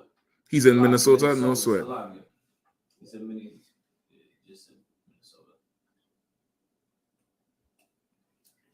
All right, Minnesota. 651-502-6068. 651-502-6068. That's the school in Minnesota. You get them brothers a call, man. They'll cue you in. You can go to class, ask more questions. You could get educated live. The Bible we use is the King James Version Bible, 1611 with the Apocrypha. That's the closest translation to the Hebrew scrolls found. All right, y'all check it out. The brother from Barbados. Whenever you get in touch with that brother, in fact, I'll find him. Where's he from? Indianapolis. Indianapolis, sir. All right, the brother from Barbados. Once you call the school in Indianapolis, I'm gonna definitely find him. I'm interested in that Barbados link, brother. I'm trying to get down there in that Barbados. All right. Now there's a brother, Brent Kent. I don't think he typed his question in on the chat. Did he? Check on the Facebook. Is it on the Facebook? I didn't see no Brent. He asked Brent Kent. He asked, okay, he said, but I want my question answered because we will just be lost for the 100 years. I don't know what exactly he's talking about. That's why I say I asked him to type the question in here, but I don't think he understands it. Brent Kent, you have like a couple more minutes to type that question in on YouTube, or you could type it in this message board real quickly and I'll answer it because we right up on the time to end the class. All right, I'll give you two more minutes with it. So what for your beer with me, Akim? Right, give me Genesis 25 and 25 for the brother who has the heathen mother, right? The African. Jacob and Esau were twins, right? And they came from an Israelite father and an Israelite mother. Right. But one of the sons, the Lord separated from the womb. Grab it for me, Shaphat. Quickly. Book of Genesis, chapter 25, verse 25. Mm-hmm. And the verse came out red, all over like in hairy garment. Go ahead. And they called his name Esau. Mm-hmm. Verse 26. And after that came his brother out, and his hand took hold on Esau's heel. Mm-hmm. And his name was called Jacob. Right. And the Lord separated these from the womb. It says that their mother would get belly pains while she carried them, and she would inquire of it with her husband, and her husband told her 2 nations are in her womb, 2 different manner of people. That's in verse 23. So there's 2 different nations that was born there, Jacob and Esau, the 12 tribes of Israel and the Edomites. Now skip me down to where and the boys grew up. Verse 27. And the boys grew, and Esau was a cunning hunter, a man of the field, and Jacob was a plain man, dwelling in tents. So now these 2 nations grew up. Right. These 2 men, who's the father of these nations, they grew up into men. Right. And Esau would hunt, and he was cunning, and he would go into the field. Jacob was a plain man. He chilling at home. He in the crib. Hey, where you at, man? I in the crib, man. All right, around the way. You ain't going too far. We're not like Esau. Pack all the children in an RV and go, touring across America. Right. We ain't, for what? We chilling. We on the ends. We around the block. We on the way. We in the crib. Right. We that plain man. But they are men. Which means what? Esau was nursed and was fed and was cared for so well, he became big and strong and cunning and could go out and hunt. Right. And he was a good hunter. He was known for hunting. Right. They didn't abandon him. They didn't abuse him. They didn't do nothing like that. His mother grew him up. And when it was time to make the separation, she made that separation. Right. She made sure Jacob got the blessing and Esau didn't. Right. So now, if Rebecca, who's an Israelite, not an Israelite, but of God's people, could nurse and care for Esau, you could care for your mother. Right. You could care for your mother. You have a heathen mother. She nursed you and raised you up into a strong man today. You care for your mother. You ain't got to go against her. You ain't got to, disrespect her unless she coming up against you. But you care for her, she care for you. She want to listen to Shiloh, it's on. You get the point, but just know that Burna Boy and your mother is not your people. Right. And your people are of royal blood. She is not, and that's just that. You ain't got to hate your mother. She can't come to no Passover. She can't come to the feast day. She can't come to a class, but you can. You could tell her how to live. You could tell her about not eating pork and shrimp and stuff like that. And some people even have heathen kids. You take care of them kids, man. Right. You might be a sister. You have a child by some heathen. You gotta take care of that child. You gotta just do it. And when that child get of age, the child would go on and do whatever else. Go ahead, That's the same brother you're talking about in Barbados had asked earlier. Why you say I.S.U.P.K is only truth? I can't learn from other camps. Is that a sin? It's not a sin, but you're gambling with your life, brother. Right. You're gambling with your life, right? That brother who asked the question, how many fathers do you have? I'll answer it for him. 1. Right. How many children does your father have? Many. The Bible has always been like that. There's always one person who is in charge at a time. Right. Moses did not have anybody else who could lead Israel out of captivity. Joshua didn't have anybody else after he took over from Moses. Mattathias, he was the only one at the time. Christ, even when Christ was on the scene teaching, there were other people teaching about him who did not roll with him. And we don't know their names, Zach. Right. We don't know who the hell they are, but we knew there was some fake damn group on the street teaching. There was another group of men called the Zealots. You all know about them? The Zealots was the men who would come down into the city at night and kill the Romans. And they was not with Christ. But there was a group, and they had a doctrine, and they knew, listen, yeah, that's this is wrong. What's going on? Christ said it was wrong too. But Christ didn't tell nobody go kill nobody. So if you want to go learn whatever it is, then, that's fine. The Israelite School of UPK is the home of the truth. This is where it started. Every Israelite on the internet today, because I can't even say the street, y'all are online. Y'all not actually out in the field getting it in. Y'all not in the street. Y'all in outside. We are. And that's how it started. It started with the Israelite School of UPK out of 1 West 125th Street, Harlem, New York, right? Since 1969. These groups who out there, they didn't have a man who got beat to death by the Muslims because he said Allah was a fake God and a rock, and you ain't no goddamn Arab. He told them Muslims that from the Nation of Islam under Farrakhan, and they beat him to death with pipes and bottles and bats in New Jersey. They don't have somebody like that, brother. They have some faggot who did not want to follow orders, who did not want to just have Israelite wives and wanted to marry white women and Chinese women and Italians. Anytime them Israelites like to talk about, these West Africans, they're Israelites. Why? Because you want some old Igbo, you want what's her name? Thames. You want to go get Thames. So now you had to change God's law so you could go have sex with somebody. They got checked in here sometime in the 80s or the 90s and decided to leave. But when I watched them old tapes, brother, there was no Israelite group on the street. There was UPK, and that was about it. You had some guy in Chicago, what's his name? Ben Amin, and you had Yahweh Ben Yahweh, who was cutting people's head off down in Florida. You know what I mean? And Ben Amin take people over there to Israel, and people was dying because he said the Bible said to come out of Babylon. He read that and decided to go somewhere over there and die. So he left a place where you wasn't dying, and you went over there and you died. You could go learn from them people if you want to, brother. Right now, tonight, you're learning from Commander John Yahanna. Yeah, that's who you're learning from. He's in charge of this school, and he deserves the damn honor of it. That's who you're learning from in the Israelite School of UPK. Them other fake Israelites ain't teaching you that. You had a ton of questions up in here tonight. I'm assuming you was watching Israelite groups. Did they ever explain all that shit to you? No, they didn't. Right, the UPK. Oh, Brent Kent, okay. You want the King James breakdown? I'm doing it next week. Next week, Wednesday, I'm going to do that King James breakdown for you. Full out 100. Just be in class at 7 p.m. The same link this is way past class time. I want to answer your question next week for sure. All right? So what for being in the class, though? I see you got some discipline. With that, I think we're done, right? We done. We passed the class over to Priest and Officer Shepard.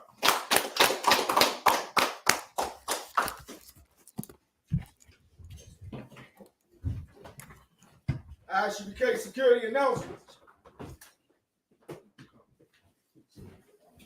I.S.U.P.K security announcements. We the I.S.U.P.K out of 1 West 125th Street, Harlem, New York, under Commander General Yahanna. New rules for brothers and sisters. When a new brother or sister comes into the school, they are off limits for 6 months. They are to be saluted only. They're here to share themselves to the world. After 6 months, if a brother or sister has an interest in a particular person, he or she must get permission from the head to speak to a brother or sister. There's another 6 months in which the brother or sister will court each other. After this 6-month period, the brother or sister will get permission from the head to marry. Tithes, which is a commandment. You can find this in the book of Numbers, chapter 18, verse 21. In the book of Malachi, chapter 3, verse 8 through 10. Means 10th in Hebrew, and it's pronounced ma'aishu. 10% of every penny of any increase the Lord gives you to the Treasury Department of Teaching. Priest fund, free will offering for priests, not mandatory. Whatsoever amount you would like to give. Upcoming Holy Convocation, Feast of the Dedication, Hanukkah, 25th day of the 9th month, by the space of 8 days. Saturday the 17th, December 2022, for 8 days.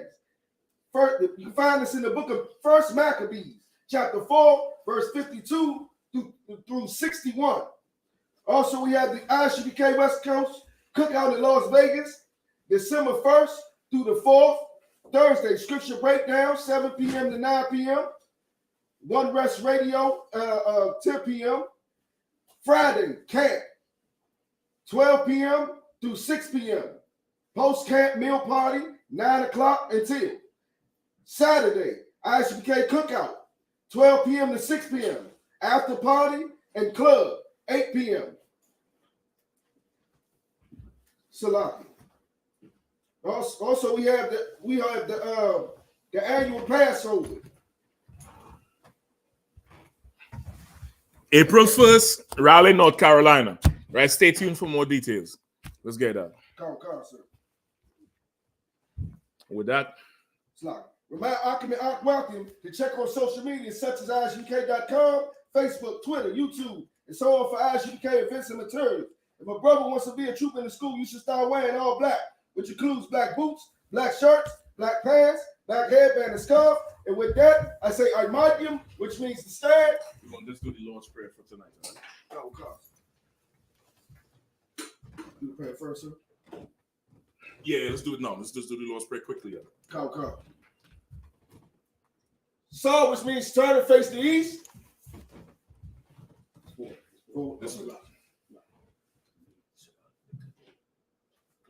Let's go out. Prayer. We're going to say the Lord's Prayer. Brother, grab that footballer for me. Grab it.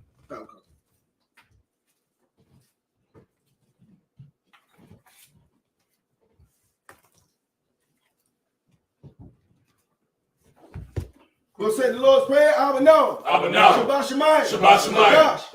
I.S.U.P.K. Shabbat Abba-no.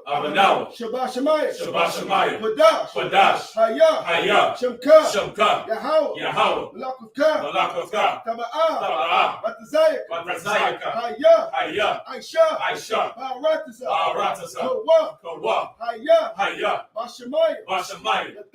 Lathandanah. Lakam. Kab. Yawam. Wasalak now. Kabawaf now. Kasalak now. Kabawaf now. Wala'ah. Taba'ayah now. Banasayawam. Abol. Awashaya now. Mayan. Rai. Kaya. Laka. Hamalakwa. Waha'ala. Wahatapar. Aman. In the English. Our Father, which art in heaven, hallowed be thy name. Thy kingdom come. Thy will be done. In earth, as it is in heaven. Give us this day. Our daily bread. And forgive us our debts. As we forgive our debtors. And lead us not into temptation, but deliver us from evil. For thine is the kingdom, and the power, and the glory, forever. So be it. Psalms means a turn. We're going to give a courtesy salute to the teacher. Men of Israel, Imam Shabbat, Imam Barak, Yahweh Hashem Yahushua Brakatah. Yahweh Hashem Yahushua Brakatah. Yahanna, Shaw, which means the turn. Sisters, you may stand. I'm Michael. We're going to give a courtesy salute to the sisters. Men of Israel, Imam Shabbat, Imam Barak, Yahweh Shema Alatham Hashem Yahushua. Go ahead. I see it because Go ahead.